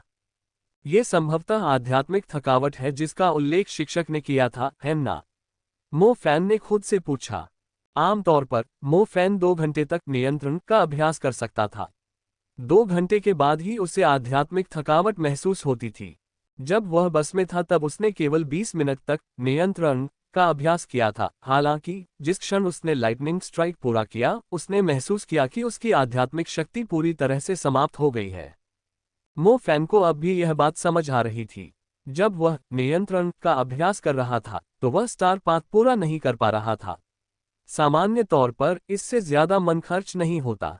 हालांकि अगर वह स्टार पाथ पूरा कर लेता और स्टार फोर्स को अपने शरीर में प्रवाहित कर लेता, जिससे जादू का असली असर होता, तो ज्यादातर मन खत्म हो जाता। मैं पहले कभी जादूगर नहीं रहा, लेकिन मैंने लीग ऑफ लेजेंड्स या द लीजेंड ऑफ मीर जैसे सभी प्रकार के खेल खेले हैं। वे सभी एक ही तर्क का पालन करते हैं।